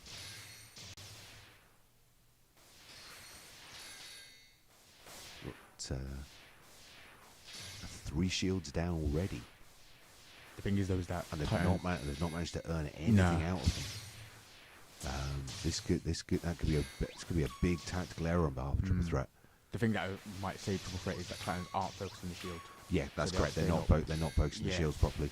I mean, they got rid of the first couple of shields fairly well, but now Triple Threat really starting to punch those shots home. Yeah, Titans focusing on the player is out from the shields and not getting rid of the assassin who's using the shields. That was a mistake. Early on, they were doing really well there, but this that lack of focus on the shields there, that's cost them dearly. So I mean, really good movement from Jude on the front line now, but those Triple Threat shielded positions working really well for them now. And it's just a lack of focus on the shields there for Titans. Definitely, yes. Yeah, good game there. Good play. Good game. Good play. I think Triple Threat would have with the way they're using the shield, especially in the second half of the match, it would have been their match either way. Yeah. But I think it ended up being an easier match for them than it should have been. Yeah, because the Titans just failing to target into the shields properly there. So definitely for next round, Titans need to up that. They need to either, well, in the second guess now, are Triple Threat going to go with the shield build again, or are they going to drop back to the five power builds we've seen in the previous games? True. But I mean, it doesn't really matter what your charge rate is if you're not focusing the shield in the first place. Yeah, it doesn't really matter. Exactly. You can have all the charge rate you want if you're not putting the shots into the shield. 100%, 100%. I mean, you saw there the player outside the shield basically got all of the deaths, let's say, on the team for triple threat. Yeah. So the team players behind the shield with no focus on them. Absolutely none. No, there was no focus going to those shields. Yes. Shots weren't landing in them. Yes. Yeah, they definitely need to change that round. And look at how they're shifting those shields into focus. And basically just hammering those shields. Yeah, the shields are so far back that it's difficult to get around the shield as well. It is, you're not getting the angles on them. So they have to punch through as quick as they can. I mean, it's one of those ones in shield tactics where you go with the shields on the front line. Yeah. Because it gets you closer in. Yeah. But it's therefore easier to get an angled shot behind, or when you go about halfway up the pitch where triple threat replacing them, you're not quite got the time advantage, but it's very difficult to focus shots in behind them. Get good angles on them. Here we go. So triple threat have gone for shields again. Same tactics. Well, it worked. See if Titans have learned the lessons. So Titans again focusing on the left-hand side there. Now, the bit that was interesting was when the shield went up on the left previously, Titans tore through them quite well. Yeah. On Titans left, anyway. When they went up on the right, that was when they started ignoring them. Yeah. And I think that was due to quite heavily focusing on the left-hand side of the pitch. And he's kind of directing where the rest of the team focus and target. Yeah. So 2-point lead here for Titans. Pulling it back at the halfway mark, 3 points apiece. Only one shield left from triple threat though. Titans doing a much better job. Yeah, I think, and I think it was because of the positioning. They put them up on the far side of the pitch by the back wall, and Titans seem to be very, very able to effectively to focus them there. As opposed to the near side of the pitch where they were last match, and Titans didn't seem to have the focus to take the shields down there. Single point in it here. That's the last of the triple threat shields. Just gone up. Good timing on it. So Shield's getting back very, very quickly. They've got 2 points, 5 seconds, 1 point, Ooh. 2 points again. 3, 2, 1. Ooh. Great work from Titans on that fight back. Really, really good on the fight back there from Titans. Wow, player 3. Player 3, absolutely on fire. It was Dale, wasn't it? Yes. Hudden today. Yeah, absolutely dominating on the KOs and hit rates there. I mean, obviously that it's one of those things that it's a team element. But yeah, I mean that time round, they'd gone with the right builds. They'd gone with the charge break. And they were taking those shields down much more effectively. Yeah. So it was a good set of choices there from them, but triple threat just managed to hold out. 100%. But it just shows you the improvement of Titans, however, though, because Titans is full team. You never know. Completely different scoreline. Absolutely. I mean, they are playing with a sub today, so they're not at full strength. But even so, they're performing really well. Yes. So some fantastic matches so far. Yeah, definitely. Exciting to watch, man. Yeah. We've got. It's really nice. We've got this real big sort of upswell of newer teams, teams. That teams like Mongooses that were really dominant are now having to seriously work. The generation as they're coming in. As I believe T Wolves have already pointed out that you guys are aware of how much they've improved, and that's why you're not playing. Is that what it said? No, that's wrong. That's funny. But no, they have improved a lot. But no, if we were playing today, obviously we would be the favourites, but it would still be a fantastic tournament. I mean, they're giving us good games.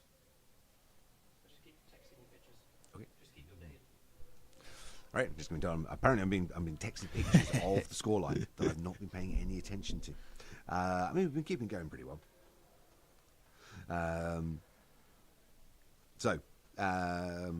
That was our Titans triple threat. So next up is No versus Wolfpack. So could be quite an intriguing one. So No on red, Wolfpack on blue. So historically, between these two teams, they've won games, lost games. Yeah, I mean It's they're traversed, very hard to call. fairly equal against each other. Yeah. Again, Wolfpack are playing with a sub today. Yeah. Who's stepped in last minute. Josh, which I know they're very grateful for. But obviously he's not as integrated with their way of play and everything else.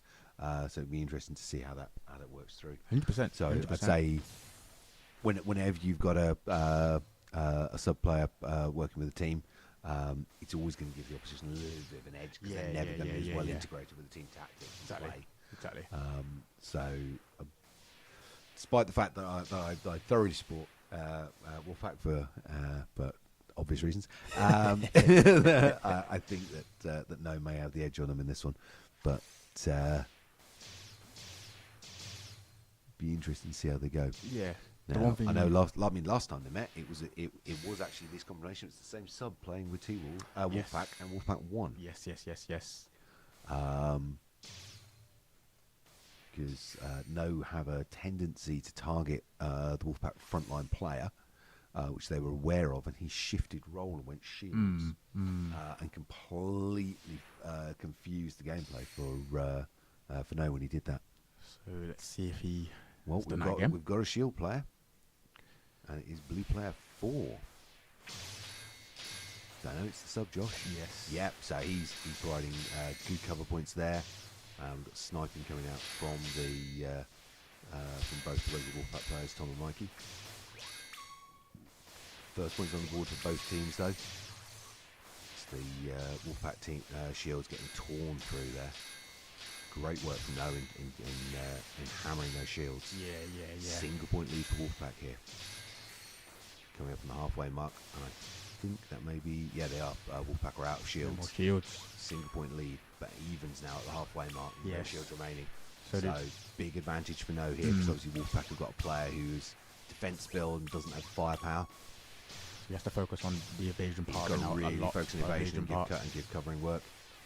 And the Wolfpack assassins have really got the work cut out for them, because this is closer to a 3 versus 2 game now.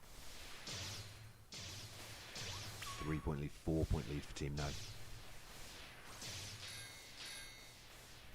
I think the shield build was potentially the wrong choice.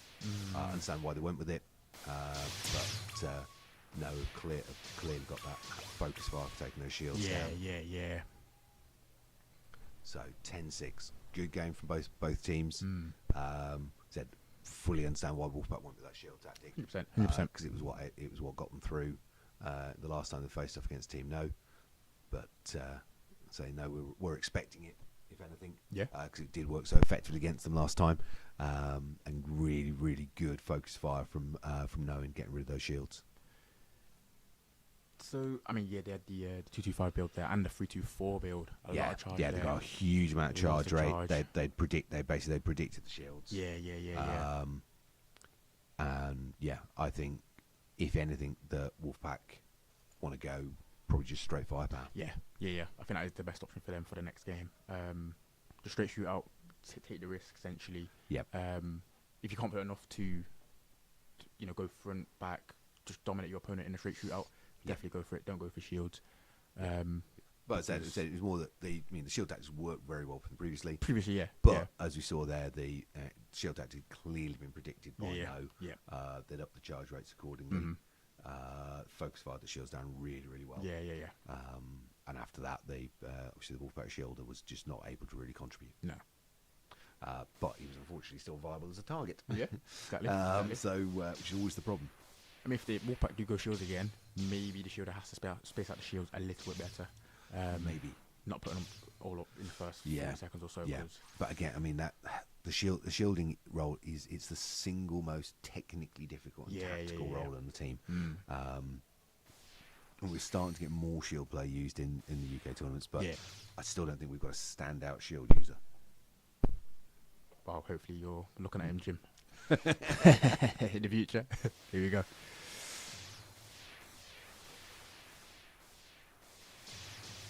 So it is essentially a straight shootout now. Yeah, very similar builds for both teams. Points on the board for no. Wolfpack still to score. Looks like they're focusing heavily in on blue player 4 on the top edge of the pitch there. First points on the board now for Wolfpack. They've got a lot of work to do here. Tom shifting onto the front line to get really aggressive. Good groundwork from him. Really nice dodge innovation there. Again, they're taking him out, but he caused a lot of chaos and racked up some points in the progress. Needs to give himself a little bit of space for movement. 3-point difference here, so achievable for Wolfpack, but they've got a lot of work to do. No with a good controlling position at this stage. Staying nice and distanced on that back wall. Giving themselves a maximum amount of time to see those shots incoming and get out of the way. Maybe to get points Nice now. top clip on that play there. 1 point in it, 10 seconds. No fighting back to open that score line up again. 5 seconds, no. If they've got shields, should be throwing them up now. But I think this is going to be a no win. Yep, 12 points to 8. What a game, though. What a game. Really, really good gameplay. But yeah, they definitely heavily focused in on the blue player on the top edge of the pitch there. In those early stages. But yeah, I think right tactical choice from Wolfpack on the shift there. Much closer game because of that. And going good and really good play. Red player 1 being the standout threat there. So as ever with games like this, what you want to be really watching for is basically who's scoring the points, who's landing the hits, because they are your biggest threat. Of course. And if we can get, you need to get them out of play for as long as possible. So it's always who scores the most points, number 1, and then number 2 is who moves the least. Exactly. Exactly. If you've got someone you think you can farm for some points, great, but you need to get rid of the threat first. 100%, yes. And red player 1 there, absolutely on fire in that setup. And someone that I think the opposing team's coming up and they're going to need to heavily focus against. Yeah. I mean, I didn't see who it was out of the team, no lads, but it was a good player anyway. Yeah, good player. So definitely need to focus that player. So next up we have Titans on red versus Mongooses on blue. Good matchup. It'll be interesting to see what Mongooses do. I don't know if they're going to go shield. They might go straight shooting. Yeah, I mean, I'd expect Mongooses to try and go either potentially shields or just very aggressive frontline play. But it'll also be interesting to see what they do, because obviously Jude's going to be up on that front line. If you go aggressive frontline play against him, he doesn't back down at all, which is fantastic to see. But I think shields on the front line could give him a lot of trouble. Yeah, they will do. That being said, I think he went actually charge rate in the last tournament, or last set matches. So. Right, so go back to courtside. Players just get themselves logged and ready.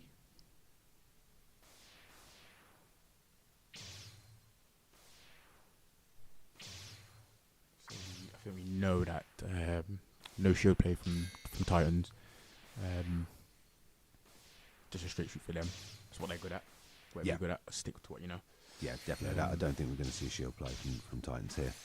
It's just like if Jude can just still not go on the front line, yes, but sometimes take a step back. Although that being said, that looks like a heavy duty shield there, subs put up in the centre there. Which is unfortunate because he's just shown that off to Mongooses, so they may well be dropping some charge rate changes in. Obviously, during the prep part of the match, before things set, people get to check the tech, make sure everything's working right. However, if your opponents are on the ball, they can see what your stats are from how fast your shots travelling, how big they are, if you're putting shields up, whether they're heavy duty or not. So tactically speaking, it can be a poor decision to show too much off there. Yeah. Because during this period of time, both teams were allowed to adjust their game stats. Yeah. And if they weren't expecting you to put up shields and you suddenly show off you've got heavy duty shields, they may be upping their charge rates just to account for that. Here we go. Yep, heavy shields and heavy charge rate. Yeah, that was Mongooses don't normally play heavy charge rate like that. So unfortunately, putting that shield up during the test phase was a tactical error there from Titans. Yeah. First points on the board for Mongooses. 1 point apiece. 2 points What a apiece. shot there from Jude. Yeah, great. I think simultaneous takedown there. All jumping back behind their shields, which unfortunately means that all the firepower from Mongooses goes in, so your shields just get chewed through. Yeah. And that is all the shields used up now. Titans with a single point lead here now. They've got to really focus on that move and shoot to keep that firepower going. You've got to be careful down the front line. Got to be very careful on the front line, as the Titan shielder. Obviously, all of his shields are gone now, and he's just a bit of a sitting duck. Really want Daya on the back line there to start stepping up, because they're not paying a lot of attention to her. Yeah. Great cross shot from Jude there on Alex. Mongooses, though, holding on to that lead at the moment. Points in it, 2 points. Yeah, only 2 points in it. Titans with a really good fight on their hands here. Oh, bang. Great Yes, one Jude. shot there from Jude. And another one. But I think Mongoose is just a little bit too much here. And that was... What's the game? Yeah, that was very good tactical play there from Mongooses. That was a significant mistake, unfortunately, from the Titans sub, putting up that shield during the test phase before game started, because there's no reasonable way the Mongooses would go with the 5 charge just on a just in case. Exactly. Yes. So an unfortunate, definite tactical error there during the prep phase, giving away the team stat choices from Titans. But a really good game, really good gameplay, great match in what they were doing. Maybe if the Mongols had less charge, so if the sub for Titans didn't show the stats, had less charge, etc. Yeah, I don't think they'd gone for charge 5 build if they hadn't seen that coming. No. A definite tactical error there.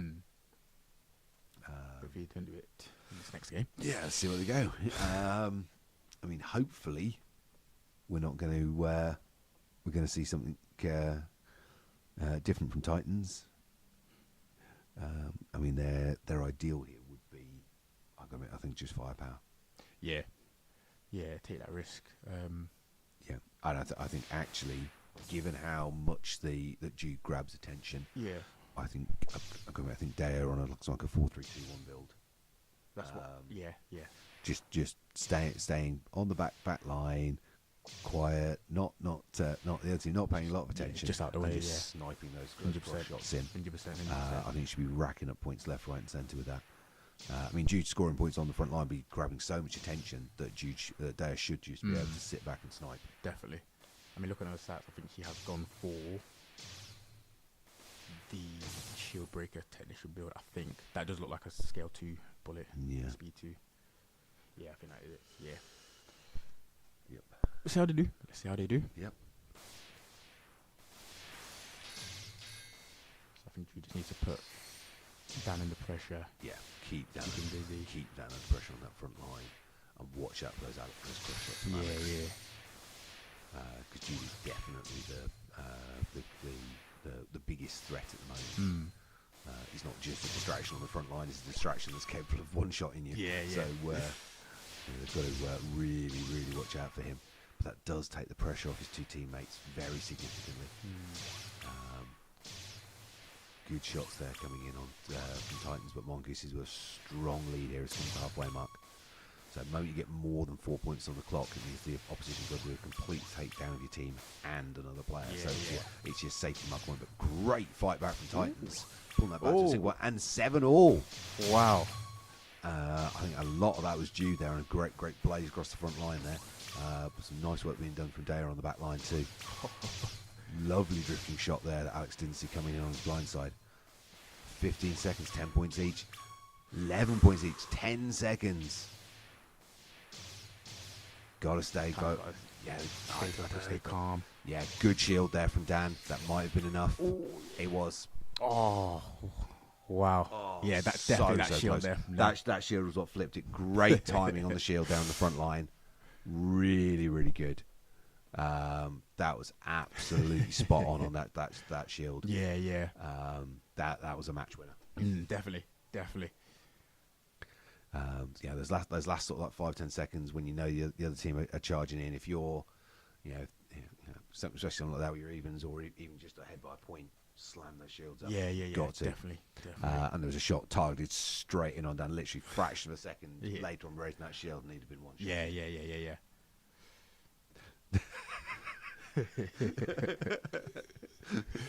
So Harley Tunn's going to be a ring girl there. Just do a roll.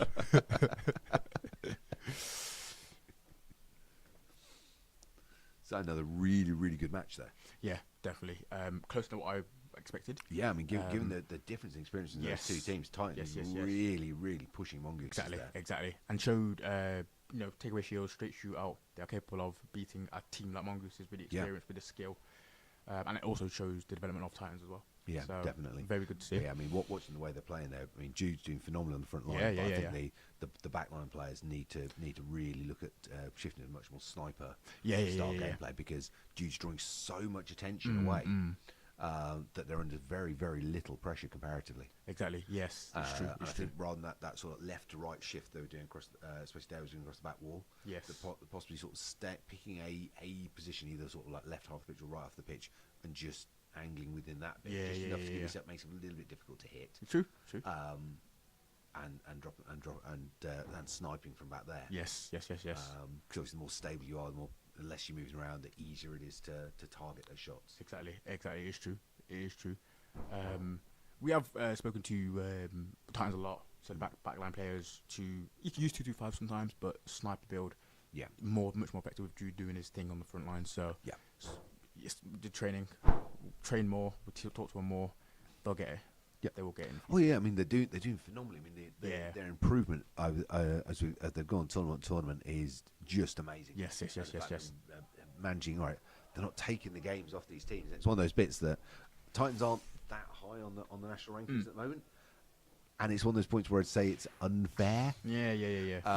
Because so many of their games like that, they're literally down to the wire against these top teams, and they're just falling on the wrong side of each time. It's true. And they're losing in overtime, or they're like a point one way, and they're so close on that. I think a little bit more of the training, maybe a little tweak on tactics here and there, and they'll flip it. But they're at that absolute cusp of shifting through 100% to winning games. 100%, yes.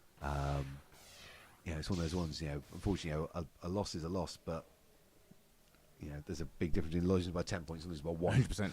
And they're regularly just losing by that 1. So here we go.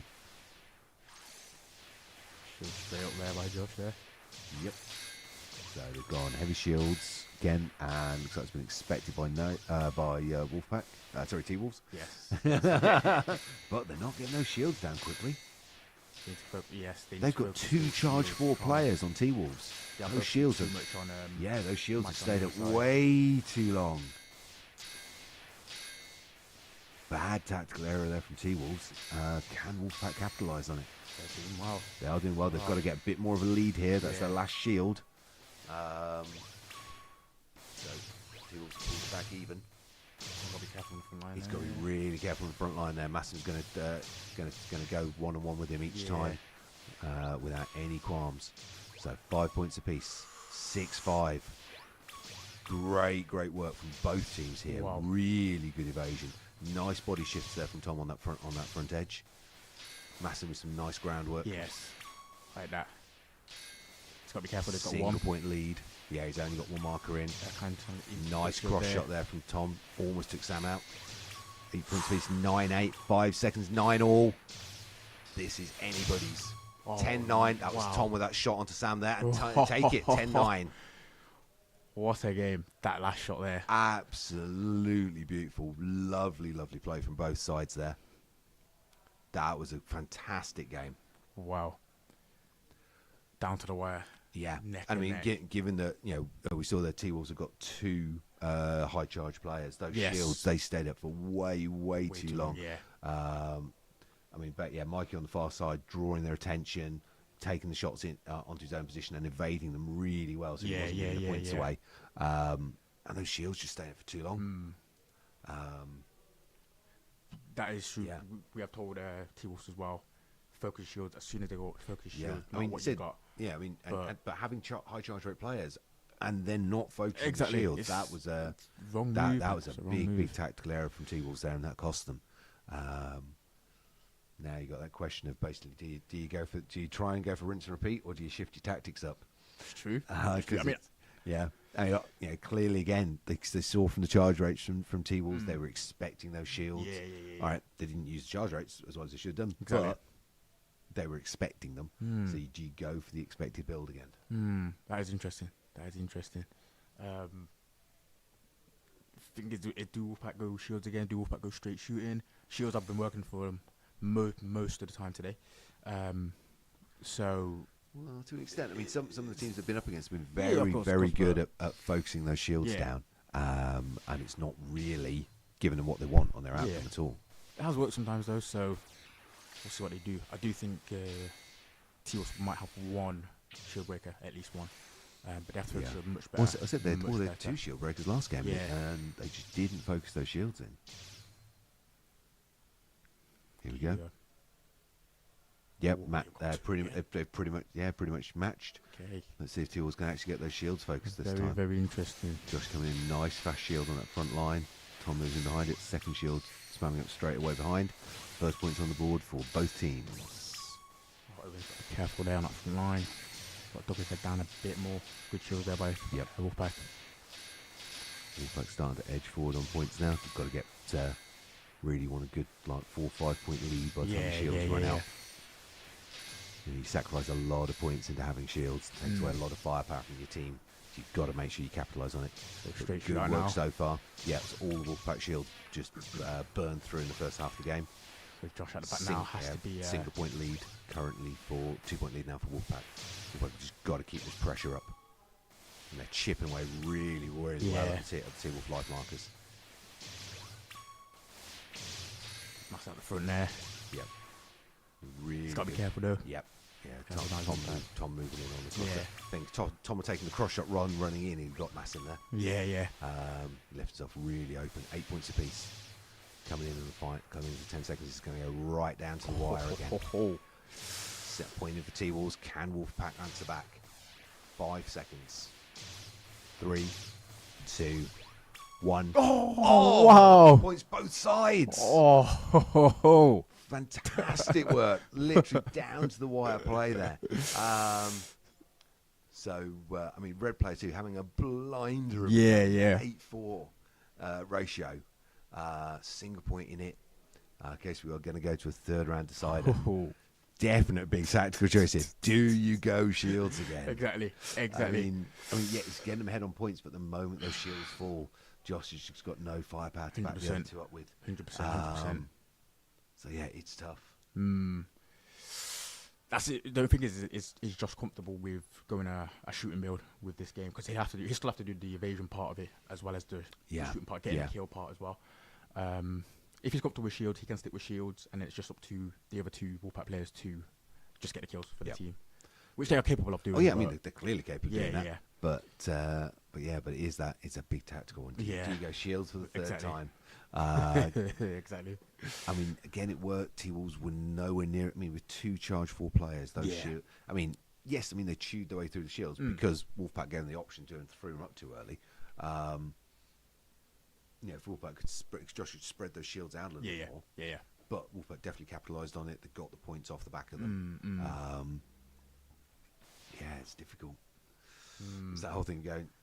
Even though T-Wolves know what Wolfpack are going to do with the shields, they're not seeming to, and they're taking the charge break and the shield breaks, and they're still not managing to get those shields down as fast as you think. And Wolfpack are managing to get the points out of them, so it is a difficult one. I think if Wolfpack can capitalise even more when they have shields up, it'll be very difficult for T-Wolves to get back in the game. Yeah. There needs to be much. Wait. Yeah, Gates pretty much matched again. They have gone double shield. Wow. So huge pressure on player 2. Yeah, massive player on player 2 to get the points here. So there's a huge amount of shield play coming through. So 2-0 at this stage. So yeah, with all these shields up, Wolfpack cannot afford to be giving away points. That is true. That is true. Tom needs to stay behind the shield, not go in front of the shield there. Yep. So single point lead here. Tom's got really got to work. I think they've only got 2 shields left on the Wolfpack side here. Yeah. And it's a 3 points all. 4-3 now. T-Wolf's moving ahead. Tom has got to land those hits. 30 seconds remaining now. Who's that now? So again, That was it's a good- that was a- shootout. Yeah, It was good, one good move versus straight on there. 3. Yeah. I'm not looking Wolfpack's odds here. Tom's just got A too lot much of work to do. Yeah. Um, Doing well, holding his own, but he is holding his a own. lot of work. Huge amount of work. If Mikey and Josh can get a cheeky kill Yeah. before the end, but it's Yeah, a lot They've got for to Tom. really just try and focus that. Yeah, yeah, focus that yeah. fire and just keep the dodging going. I think that double shields was a mistake. Yeah, I would say so as well. I mean, Tom's doing a great job I mean, on red. round of applause for Red Tom, is man. on. Yeah, fair play to him. but yeah, blinding job there. But Yeah, shields just didn't hold up for long enough. T-Balls did a really good job of evasion, dodging while Definitely. the shields were up, hammering Definitely, it down, definitely. and then Tom did a great job there, but that was just too much for one player to be expected to do. 100%, man. But I mean, I'm gonna go in a sec to say congratulations to both teams. Yeah, I mean that was a but that was Tom- a really good matchup. Yeah, fair play to him.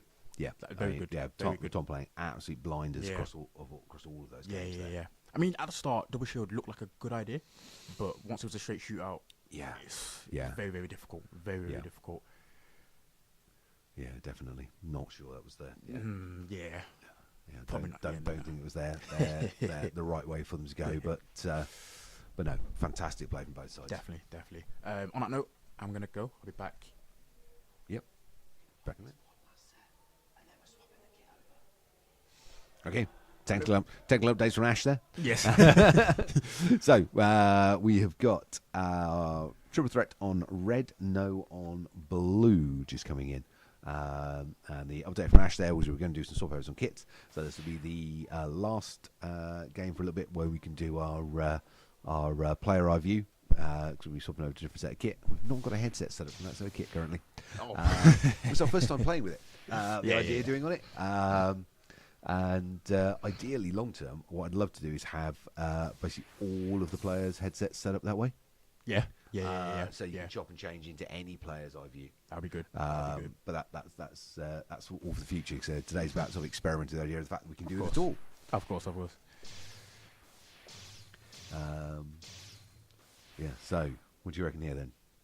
Triple threat, no. Money's on no. Over the 2 or 3 games. But what we've seen from Triple Threat, they hold their own. Yeah, They they're definitely the X players. Factor team for this 100%, tournament. They're the proper chaos factor. Yeah, put it this way: if team slack a little bit, then Triple Threat will capitalise 100%. Oh, absolutely. Yeah, don't disagree at all on that. And as much as it shouldn't, there is, without a doubt, an advantage of being on the red side. Okay. Let's see if So that let's is see how it goes. a true theory. Yep, you can go do the research, mate. Red wins more often than blue, irrespective of the teams. The odds favour the red team every side, and it's because red goes faster.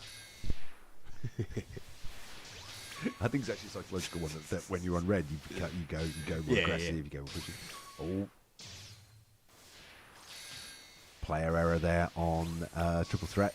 Had a device dropped. He's quickly tried to recover from it. But no pushing that advantage. Yes. Triple threat fighting back well though. Only a point in it here as we come up on the halfway mark.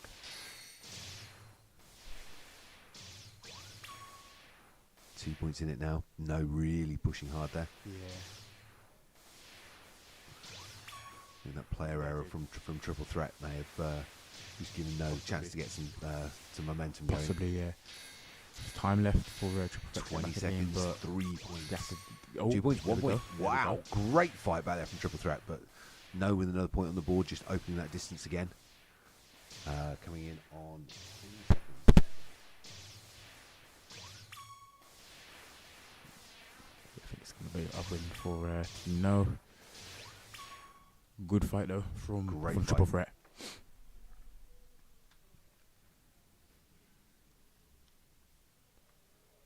I mean, you saw their player 3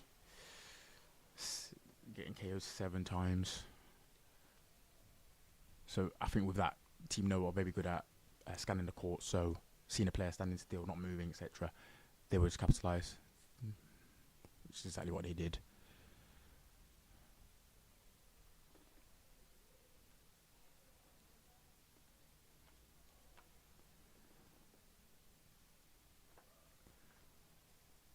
So, yeah, but nice play from them there. Yeah, I think I don't know whether it would have altered the outcome, but yeah, we had one of the triple threat players.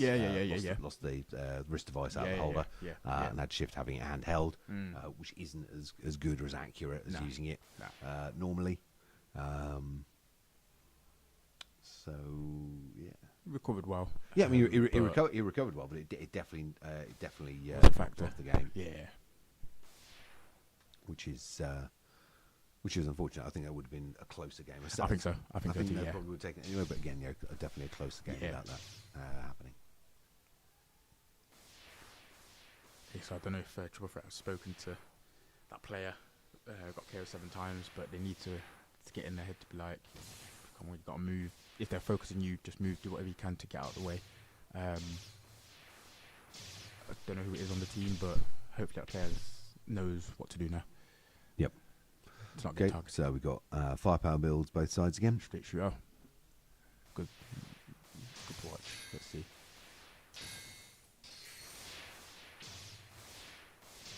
Nice work both sides. Good evasion. First points on the board for No. Looking for a response here from Triple Threat.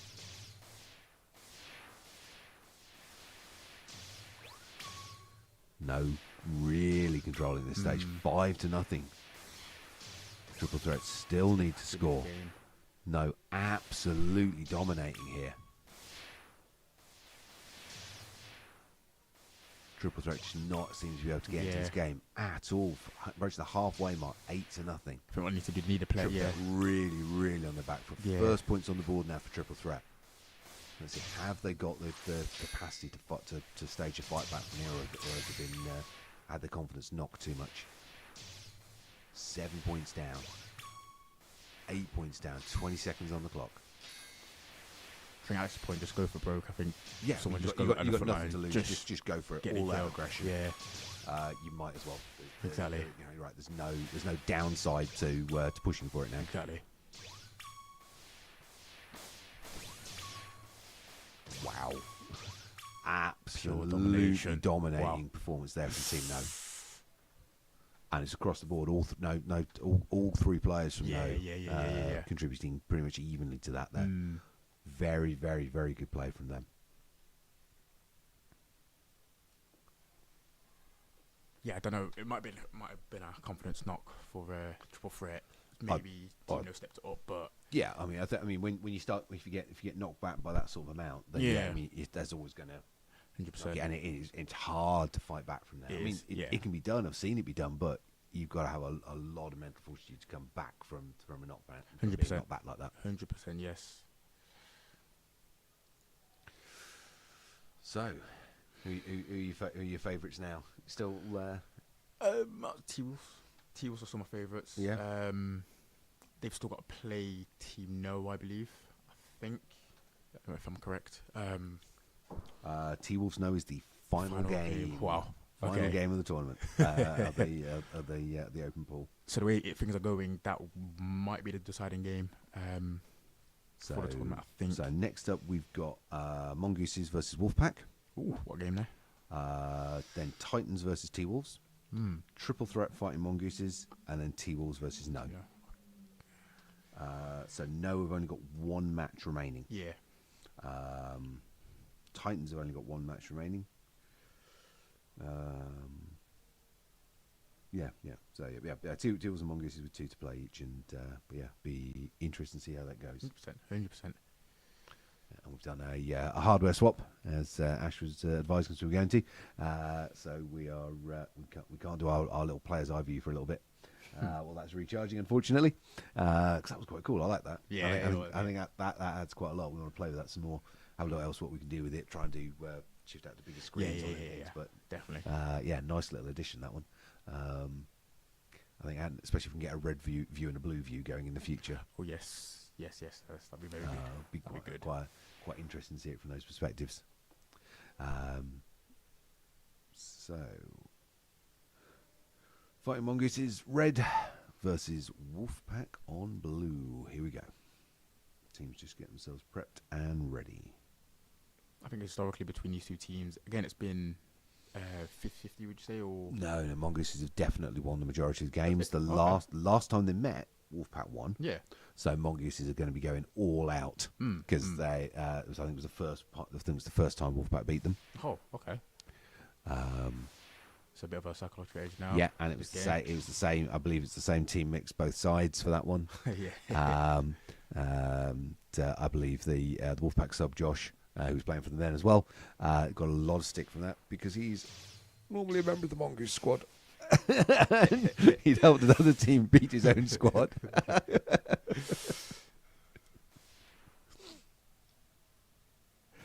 But it's all fun. Of course. That's the main point, isn't it? Yeah, absolutely. Right, here we go. So shields on Wolfpack, shield breaker on Mongooses. So not a lot of shift up in tactics. First points on the board for both sides.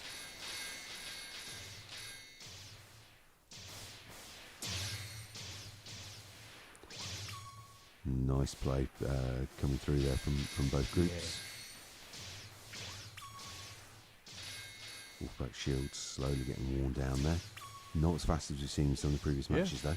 Yeah. You expect the Mongooses to be chewing through those a lot faster. Wolfpack pulling it back to even.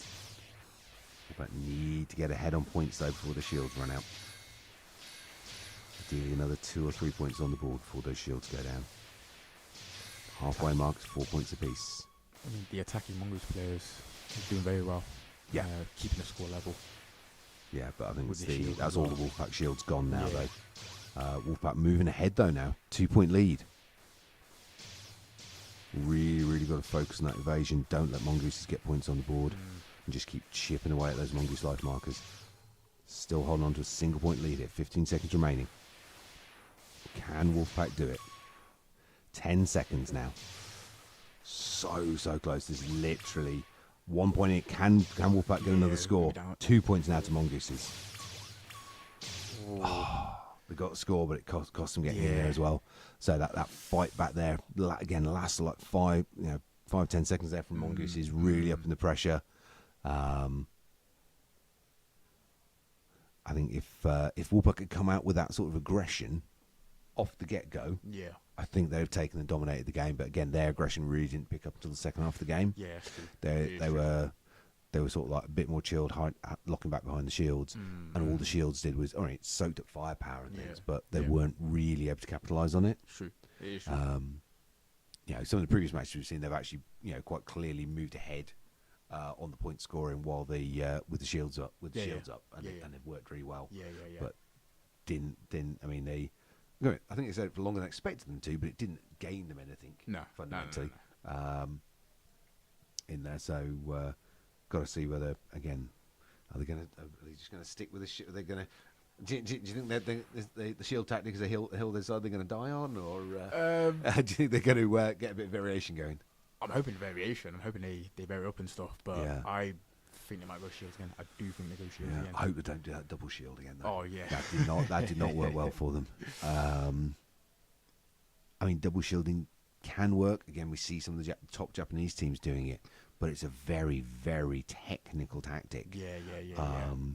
And the double shielders work together. That's true. Yeah. And it's very specific about where you put the shields on the pitch, timings to go out on, because you're giving up so much firepower. Your defense has got to be pretty much absolute. Yeah. And that's. Shielding is technically difficult anyway, but the double shield is the most technically difficult variant. Yeah, I'll say so as well. Okay, so we've got shields going to Wolfpack, but they've dropped the point out of shields. They've gone for 4, not 5 this time. Try and give a little bit more firepower for once the shields go out. Yeah.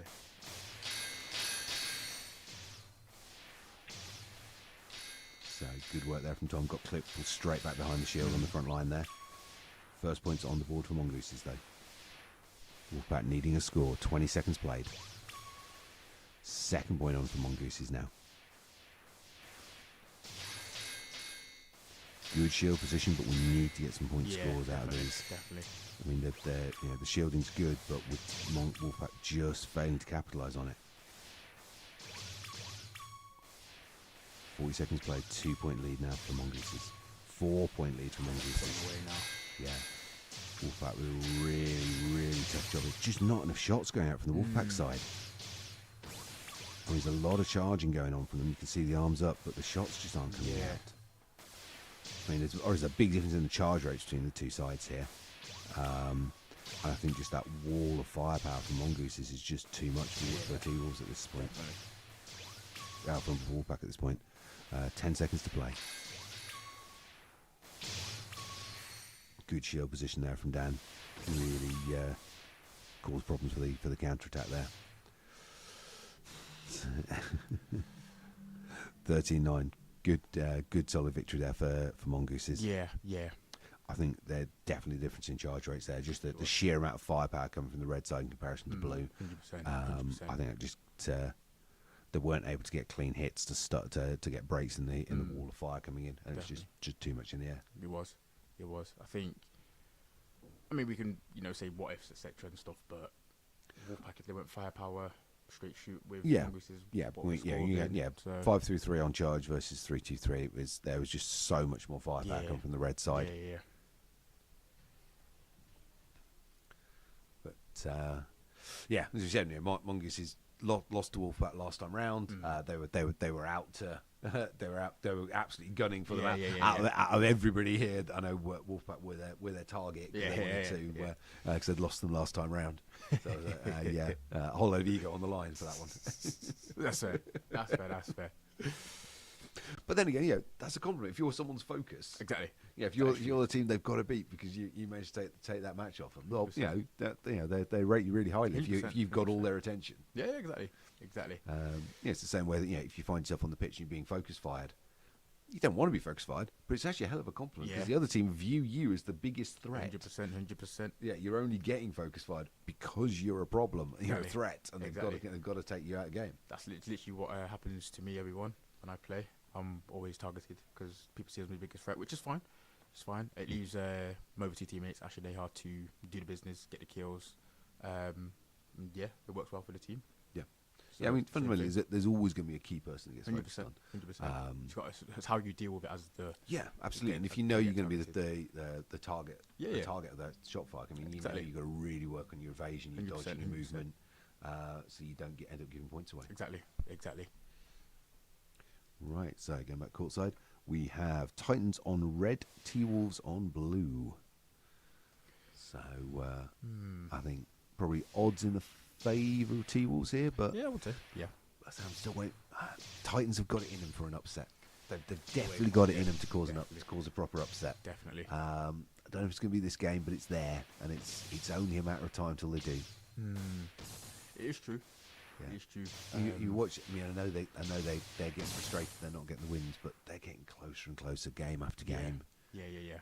And it is literally just a matter of time till they get that upset in. They're a real sort of up and coming threat for the other teams. First points on the board for Titans. T-Wolves answering well. Doesn't get a straight shootout, but yeah. Jude has There's 3 shields. Yeah, there's a few shields. I think Jude's just giving himself a little bit of breathing point on the back line before he moves up into his normal attack position on the front. Now the benefit is if you've got the evasion and movement to play on that front line, you can sacrifice shot speed because you're so much in the opponent's face. It doesn't really matter what your shot speed is because they've got no chance to get out of the way. You're right in the face. Therefore, you can drop those points into things like shields, like he's done here, without it really being a detriment to you. So 2-point lead to T-Wolves here.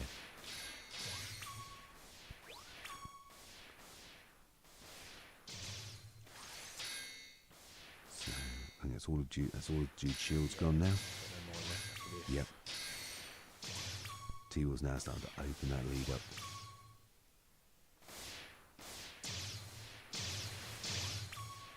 I think it's Holding their own though, Titans. yeah. I mean they're doing really well. As I said, Titans are a strong team. Their match record is really not fair. Yeah, 100%. In terms of representing them as a team. Mm. Red player wasn't being beautifully there. 5 KOs in from Daya. Wow. Doing a great job on the back wall. Yeah. Really locking those shots in. But yeah, she said it multiple times during this that Titans their record just isn't fair at all. They're within a point or losing in overtime again and again and again. They just can't quite clip those wins in the way that you'd want them to. But they're so close, right on that edge. You just want them to get those wins. Doesn't matter who it's against. I just want that win. Because they deserve it. There's so much absolutely on the heels of the other teams. 100%. And you can see how it's pushing the other teams and forcing them to work. Which is amazing to watch happen. Yeah. You just really want them to get that win. That is it. That is it. They deserve it. I mean, the work, the effort that they've put in, and they've got so much ability as a team. That is it. But I'm not sure it's going to be against T-Wolves though. I think it's just a little bit too much of a gap still with T-Wolves. At the moment in time, At the moment. So I mean they're closing it, but I don't think it's T-Wolves that's going to be the upset game. I think with Titans, if they have to believe that if it's okay to lose in the future, they are going to improve. And they get as disheartened as they do lose. Then. I mean, I've got to admit, there's been a huge mind shift in Titans as they've gone forward as well. Yeah, they've gone. Everyone gets a bit frustrated when they lose. Yeah. But they've gone from being frustrated when they lose because they don't think they could win to frustrating when they've lost because they know they had the capability. And that's a huge difference in their mindset and their confidence, and that's been really great to see as they've gone forwards. I said, and it is only a matter of time. They are so capable of upsets. So straight firepower again. Pretty much match builds between the two teams. Jude's given up his shields this time and just gone all out on the attack. First points on the board to Titans. T-Wolves answering back nicely. T-Wolves just edging ahead now. 20 seconds played. 2-point lead to T-Wolves. Good movement across the court from both sides. Lovely knee slide up into that far corner there. Great shot from Jude there, taking Harley out. Need a bit more firepower from Titans. Yeah, need a lot more firepower from the other two players. Red 1 and Red 2 need to step up their games here. Jude on the front line doing a great job of putting pressure on T-Wolves and getting their attention. He just needs his teammates there to step up a bit. Oh, what a shot there. So that, the back players sometimes to get those shots in. Again, I think Red 1's doing a good job. So Red 2, they're sub for the day. He needs to get some more training in. So the T-Wolves into this one. But again, great fight back. Titans going absolutely down to the wire. Fighting every step of the way. So 7-10 to T-Wolves, but great work from Titans. It's then the fact that didn't matter. It was the last couple of seconds of the game, still going all out. Yeah, which is what you need to do. Yeah, absolutely. There was no step back, no point of giving up or being disheartened. Just really gunning for it all the way through. That's it. Yeah, Red 1, Red 3 performing well. Red 2 needing to up the game a bit there. Yeah. Definitely need to get him into training more often. 100%. That's the problem. It's too much time on the sideline, not enough time on the court there for Red 2. Need to get himself a bit more active. I mean, the training's all well and good as well because the player 2 on Titans wants to join the Generations tournament or the Masters, then training will do well. Yep. Do well for him. Yep. But we'll see. Yep. So we're I'm looking forward to the Masters. It'll be a good watch, that one. I don't know who would win though. as a team. If it was, let's say it was you Well, and Well, yeah, I mean, we might I might be putting a team together at the moment. Yeah, what who was it? players coming out of retirement for one fast match. I think I know who one of the players are. I think I know that one player. Well, I mean, the legend that is Mr. Tom Park. Yes. Yep. Trained me up back in the day when I first started. So that'd be good. Well, yeah. When you offer a man whose life is 80s action movie cliches the chance to come out of retirement for one final match, Yeah. There's no way he's going to say no. Of course. Okay, so we're moving round to our next matchup now. So we'll list our penultimate match. Triple threat on red and Fighting Mongooses on blue. It's be a very, very good game. Yeah, Another good it's game as well. probably odds in favour of Mongooses, Yeah, I would but say. triple threat. Said that we know there are X Factor team. There are random factor that's capable of causing a whole Exactly. load of chaos through this. Exactly. So it'll be intriguing to see where they go on this one. So what do you reckon? Firepowers, or are we going to see shields from either side? I think I'm expecting shields from triple threat. You reckon? I think so. They are capable of going firepower. Yeah. But I do think shield in the first game, anyway, maybe second game, potentially third, they might go firepower. But first game, maybe shields. I think mongooses. I don't know if they're going to be expecting shields from triple threat, so they might go straight shooting.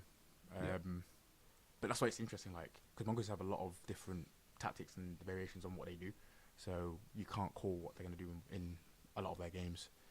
Yep. But very Yeah, it's true. They've got a lot of variety and a lot of variation tactics.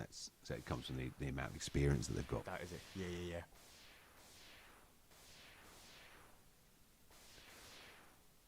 So just getting hardware sorted.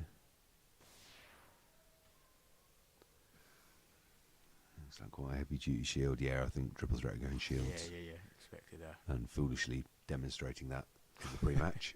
Well, Yeah, I'm not sure any of the Mongoose players are logged in there to be able to see it, so they might get away with it if they stop putting the shields up. yeah. Yeah, so stop putting the shield up now before Mongooses log in. And they may not know. But you need to stop right now. Still doing it. Still doing it. Still not in. Yeah, no, they've shifted the shield stats. So, for anyone looking at this, basically the shields, the darker the graphic of the shield, the stronger the shield is. So when they were first in the demo point dropping up shields, and we were commenting about, don't do that, you're giving your game away, it was a very, very dark shield that went up. So it means it was a very strong shield, whereas the shields have been dropping up now are much paler in colour, which means they're weaker shields. And if you watch during gameplay, shields go up dark, and as they take hits into them, they become more and more translucent until they collapse.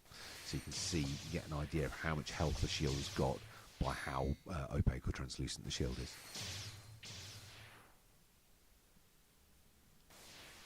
So we're just waiting for the last of the Mongoose players to get themselves logged in and ready.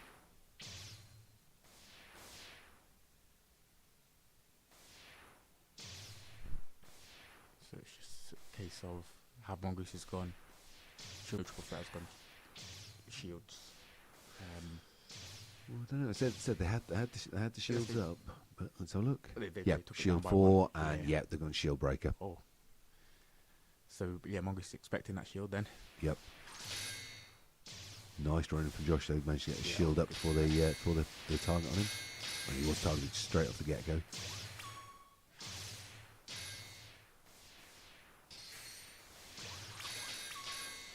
Nice He's shield, stay a lot more mobile while he's getting that shield up though. Good evasion. Nice bit of body work in there. 2-point lead there for Mongoose's shields. Really not earning triple threat any advantage here. Mongoose is still holding on to that lead. It's the last one of the triple threat shields, and that's gone. So yeah, Josh is on the evasion. Yep. Evasion now. Just past the halfway mark. Mongoose is up by a point. All the triple threat shields gone.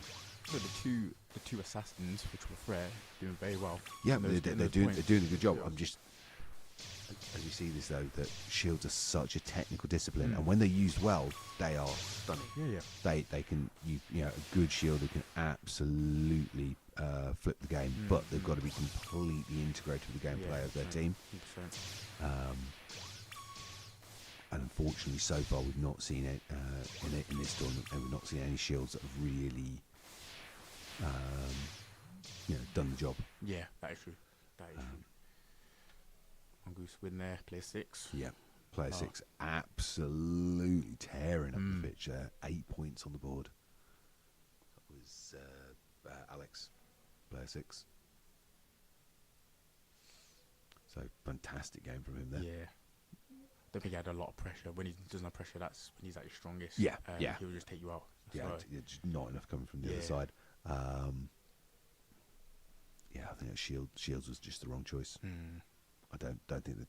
You know, I've got a horrible feeling they'll go Shields again, but I don't think they should. I think they want to stay away from their Shields. yeah, I reckon so. They've got the capability to go straight shootout against team like Mongooses. I think they should just take that risk. Yeah, and again, it's when you're looking internationally at the top shielding teams. The French national team were in terms of European teams were probably the best shielding team out there. Yeah. But the Japanese teams, the shielding teams they've got there are just amazing. But as you saw in the World Cup, they've all got one thing in common. They are move and shoot teams that use shields. They're not shielding teams. And what that means is that, you know, there's always a chance a shielding team, your shields are going to get taken down, or it's going to knock the time you want. Something's going to go wrong with that tactic. And if your entire tactic is built around having shields, then the moment you don't have them, you get torn apart. Of course.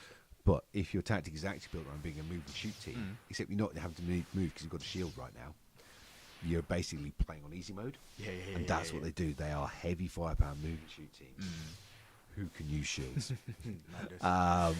And all that means is basically, you know, when they've got the shields up, they're tearing you apart because those shots are absolutely bang on accurate. They make maximum effect of those shields. But the moment the shields go down, you watch the teams, and they just literally pivot on a instant and they're straight through to firepower. Madness, man. Right, they've both no shields this time. We've gone firepower. Yes, Triple Threat have taken that Triple risk. Threat have gone risk, and Mongooses have maintained on the charge rate.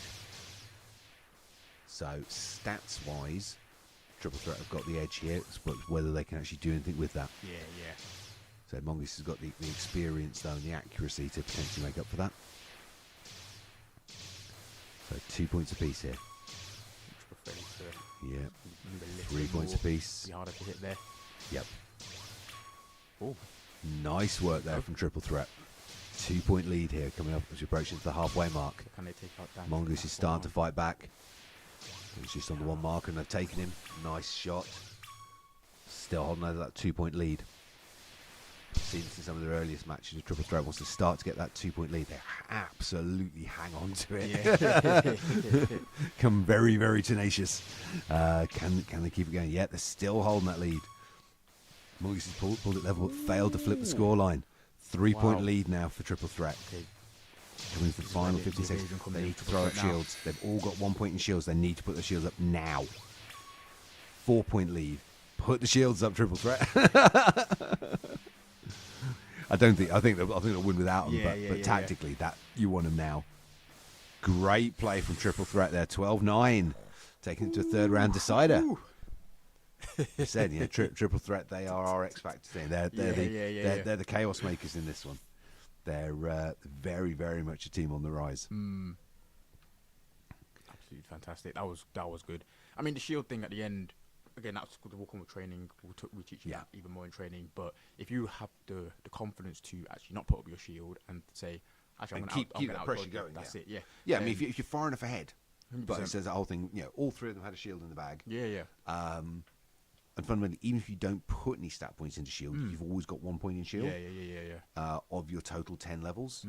So that shield still represents 10% of your total resource as a player. Yeah. And when you could use it in those last 5 to 8 seconds to throw that up to guarantee the win. Yeah, exactly.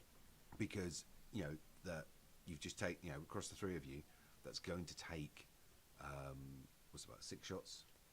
Three shots. take out. So you've just taken out a big chunk of incoming firepower. 100%.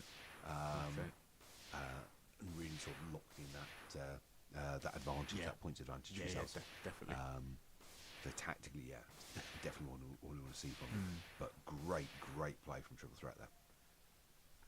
Let's see, do they stick? See if Mongoose has or got an do answer. they Yeah, change? are they going to stay with firepower? And Mongoose is going to assume that and now drop their charge rate player and go firepower themselves. Are they going to match for shields? It's definitely, Interested, yeah. I mean, you know that Dan definitely just going to go firepower. Oh, we know And he's Dan's going gonna try firepower. and It's about what Tim and Alex are doing on Yeah. Mongooses. That's the real variation. And whether Josh goes shields on Triple Threat or not. Here we go. Firepower, both sides. Okay. Full This is gonna be firepower good. this time. So Triple Threat have not got the advantage of Mongooses having a technician and therefore reducing shot speed and scale. First points to Triple Threat. Nicely focused onto Dan on the top edge. Driven him right back off the front line. Taking Alex in the centre as well. Starting to clip away on Tim. Mongoose has pulled it back even, 2-all. So your Triple Threat can just try and outpace the Mongooses here. Yeah, they've Just just got to outpace, keep that outdodge. momentum going. Yeah, get those shots off. Yeah, Mongoose is edging by a point now. Can they take out the last one there on the right? They have. Yep. Shot there. Yeah, all Mongoose players are getting chipped down on their life markers. Halfway marks, single point lead to Triple Threat. I mean, you've got Dan on player 2 on Triple Threat. That seems like a mismatch there, but she's holding her own. Yeah. Yeah, Triple Threat still holds that lead. As you said before, once Triple Threat get ahead, even by a point, Yeah. they're so tenacious yeah, on yeah, hanging on to that lead. Yeah, it doesn't matter how many times the other team catch them. Flipping it's a nightmare against these guys. They're absolutely tenacious and holding on to that 1 or 2 point lead. Oh, Mongoose has managed it though. They flipped it. 10 seconds. There's a shield up from on the Mongoose side as well. Another point on 5 seconds. They've done it. They've pulled it back. 7-all. 3 seconds. 2, 1. We're going overtime on the third round decider. Okay. Can they look at? Can they see Alex? And he's got 1. Can they get him? If they've noticed that, Josh has also got 1 as well, but they've got to be careful with that. Gotta be careful on Dan. Coming in. Oh, good shield him out. Josh got to be careful in the middle. Yeah, the problem is Alex is your tempting one, but Alex is good. When he Yeah, knows 100%. he's got to evade, he can really evade. 100%, I've got to admit, I think I'd probably target Dan. Oh, Mongooses have done it. Lucky by Triple Threat there. Very Oh. unlucky. That was so Yeah, close. Yeah. Wow. Great play from both teams there. I think, yeah, they got lured into targeting Alex, and Alex just went all out on his evasion. And when he knows he's really got to evade like that, he's a nightmare to land a hit on, especially with just that one marker in play. Yeah, I think they got lured in onto the wrong target, and Mongoose has managed to capitalise on it. But fantastic game. Yeah. So moving to our final pool stage match now. So is that T-Wolves versus It's T-Wolves no. Yep. It's the big one. This is the one, yeah. So what are your thoughts? Where's this going to go? I really don't know. I think it's going to go to third game. Yeah. I think it might go to a third game, yes. Who's going to take that third game? I don't know. T-Wolves, training-wise, they do train more. But skill-wise, given that team don't train as much, they are up there with T-Wolves. Oh, yeah, absolutely. 100%, so it's very, very hard to call. Yeah. Yeah, I don't know. Yeah. It's one of those ones that, I mean, Team No are doing phenomenally well. Yeah. In their gameplay. I mean, if they were matching T-Wolves in training, I gotta admit, I think you'd be fighting tooth and nail for you guys against them. Exactly. And I think if they could, if you could get them to come up there on that training side to match up with T-Wolves, 100%. they'd be really becoming a serious threat. Definitely. 100%. That is true. True. Given that their performance in London as well. Yeah, absolutely. But I mean, shows it. I think it's also partly. I mean, there's nothing on T-Wolves, but obviously No are a few years older. Yeah.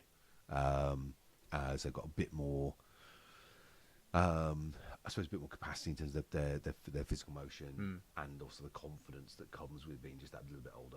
And I think that's what is giving them the edge against T-Wolves on training. But that's something that doesn't last because the guys on T-Wolves are getting taller. Exactly. and they're certainly not lacking in confidence anymore. So I think there's a whatever edge Noah have been enjoying from that is getting eroded away very rapidly. That is true. Okay, so we have T-Wolves on red, no on blue. This is the final match of the open pool. So both teams are looking very serious now. Yep. Very serious. Both teams properly giving nothing away here. Yeah. Playing a very, very close game here.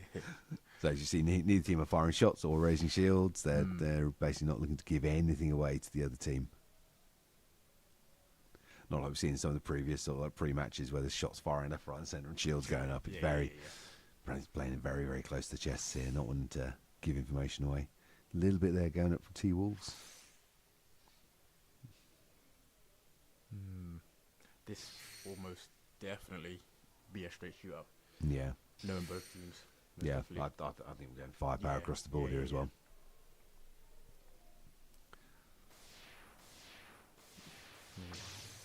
Stop shooting, lads. Here we go. Yep. Straight shoot. Straight firepower. Straight shoot.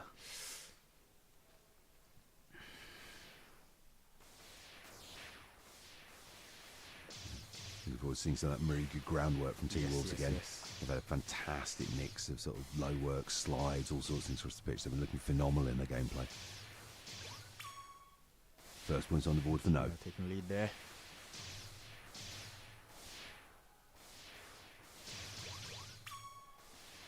Answering back, No holding on to that lead. T-Wolves pulled it even, 2 points each. Nice work on the front line there from Masson. Team No players holding very much at the back wall at this stage. Halfway mark. Getting a little bit more movement there from over on the right. Very even still. Both sides playing pretty much on that back line. Even still, 4 points apiece. No, just edging ahead by a single point. Point ahead. 20 seconds now. I think I'm to the front. Yeah, I think T-Wolves have got to push on the aggression now. Yeah. 6 points apiece, 10 seconds. Oh, wow. 1 point in for No. They've got to come forward, get that point. There's Harley there. Yep. They do. Tino's got to get the evasion in. Can they do it? No, taking it. 6-8. Oh. Game 1. Wow. What happened to Red Player 3? And Red Player 1? Wow. So, player 3, that is very, very poor. Player 3, 0-6. 0-6 should not happen given that the training that they've had. Player 1 getting 1-0. The 0 is good. Don't die. 100%. But getting a bit more, 3-2-4, maybe with more of a attacking build, maybe more kills. But then their player 4 was the dominant one. On 3-3-3-1. Interesting. Very, very interesting there. Yeah. Hey, don't knock 3-3-1. It's a good build. As shown right there. Yeah. I might start using it myself. But what a game there. Yeah, really good game. It looks like they're like T-Wolves were doing a player swap. Are they? Yeah. Look like they have. Go to courtside. Sort of looks like they swapped out Sam and Irwin. Oh yeah, cool. Well, tactics chat there from Coach Masson.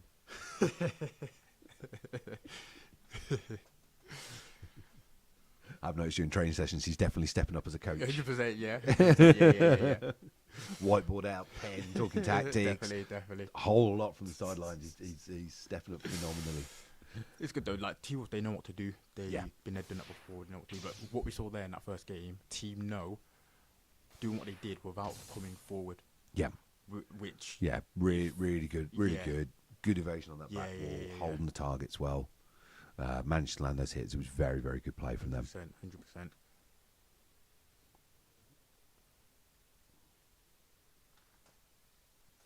So, what do you reckon? T-Wolves going to manage to take this and get it to a third round? We will see. We will see. Again, with these two teams, it's very hard to call. Yeah, obviously they've shifted around the mix of players on the pitch from T-Wolves, so Once again, Yep. straight shootout. firepower again. Quite a lot of charge rate actually on Team No. So then that was player 4. Going for more charge. First points on the board there for T-Wolves this time round. T-Wolves just that single edge here. 2-point edge now. Much more aggressive gameplay from T-Wolves. They're coming right up on the front line. They weren't doing this at all last game. Smash on the front line there. He's got the Yeah. one. But great evasion work and Got movement. him. Yep. His movement, fantastic. Oh, his movement's really good, Yeah. and he caused a lot of chaos up there. 100%. Yeah. Just need to get the other two to really start to capitalise on that when he goes on that. You know, if you've got a player going on that that sort of chaos run up to the front line, you need to be capitalising on the fact they're doing it. Yeah. No edging up ahead now. 30 seconds remaining. T-Wolves really need to get another point on the board here as soon as possible, and they've got it. Can they flip the scoreline? A bit too slow there. Yeah. Still close though. 20 Got to flip the seconds. scoreline. 20 seconds. Wow. Or are No going to manage to hold out? So this is where teams Great have to come play from forward Team now. No. They have to come forward now. 2-point lead here. 10 to Now or 3-point never. lead Now at or 10 never. seconds. 2 points. They can still do it. Can never, though. Can T-Wolves do this? 5 seconds. Stay They need forward, 2 gotta stay points. forward. 3 seconds. 2 Can they points. No, Team No take it. 7 to 9. No. Wow. Player 5 this time. Wow. I don't know what to say. That was. I mean, fantastic. yeah, that was a fantastic. really, really, really good match. Yeah. I mean, some great aggressive play and frontline play 100%. there from T-Wolves. 100%, But No, yes. just managing just on that back wall position, keeping the mobility going, Yeah. keeping the shots on target, 100%. and just controlling that game. Exactly. And yeah, blue player 5, absolutely on fire there. 7-1 ratio. Really, really, really good there. I mean, with Team No, there was a point there where I think it was Massive come to the front, and then I think it was 2 of them both shot at Massive and took him out. Yeah. So that kind of teamwork play and spotting the danger there. Yeah, Team No are very good at doing that. Yeah, watching that advance Yeah, and yeah. I mean, just focus fire on it. So Wow, what a tournament! now, I don't know the there- scores. I don't know the scores either because Coach Ash decided to do them all directly on the laptop by the court and not on the shared drive, so I can't access them from here. So your mission, Sham, is Yes. to go and find out what the scores are. Cool. I'll get on that. I will take pictures and stuff as well. All right, mate. So, amazing gameplay there from the teams. Really, really, really good in how it's all played through there, and some beautiful matches played. So great step up from Titans in their games. Again, really, really, really good in aggression and just very unfair in a lot of ways that they're on their final result points because their matches are getting so close now. It's literally, you know, if it's not this tournament, it's going to be next one when things start to flip for them. But we want to see where that's going to go. But the matches there from both Wolfpack, T-Wolves, No, triple threat with their upsets and the Mongoose games. Phenomenally good games across the board from all our teams today. Really, really, really close gameplay and really enjoyable to watch. And hopefully, I've got either a Shemai, who I've dispatched trying to find results, or maybe an Ash coming to tell me what they are. Because I've got to admit, I was too busy watching the matches to record the scores at my end. Because they were fantastic. So, obviously, I would expect that Titans are in the lower point in there. But here we go. We've got Shemai coming back in, hopefully with some answers for us.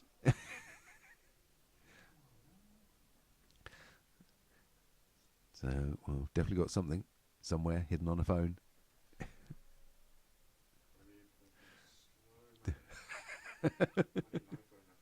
Yeah, you do.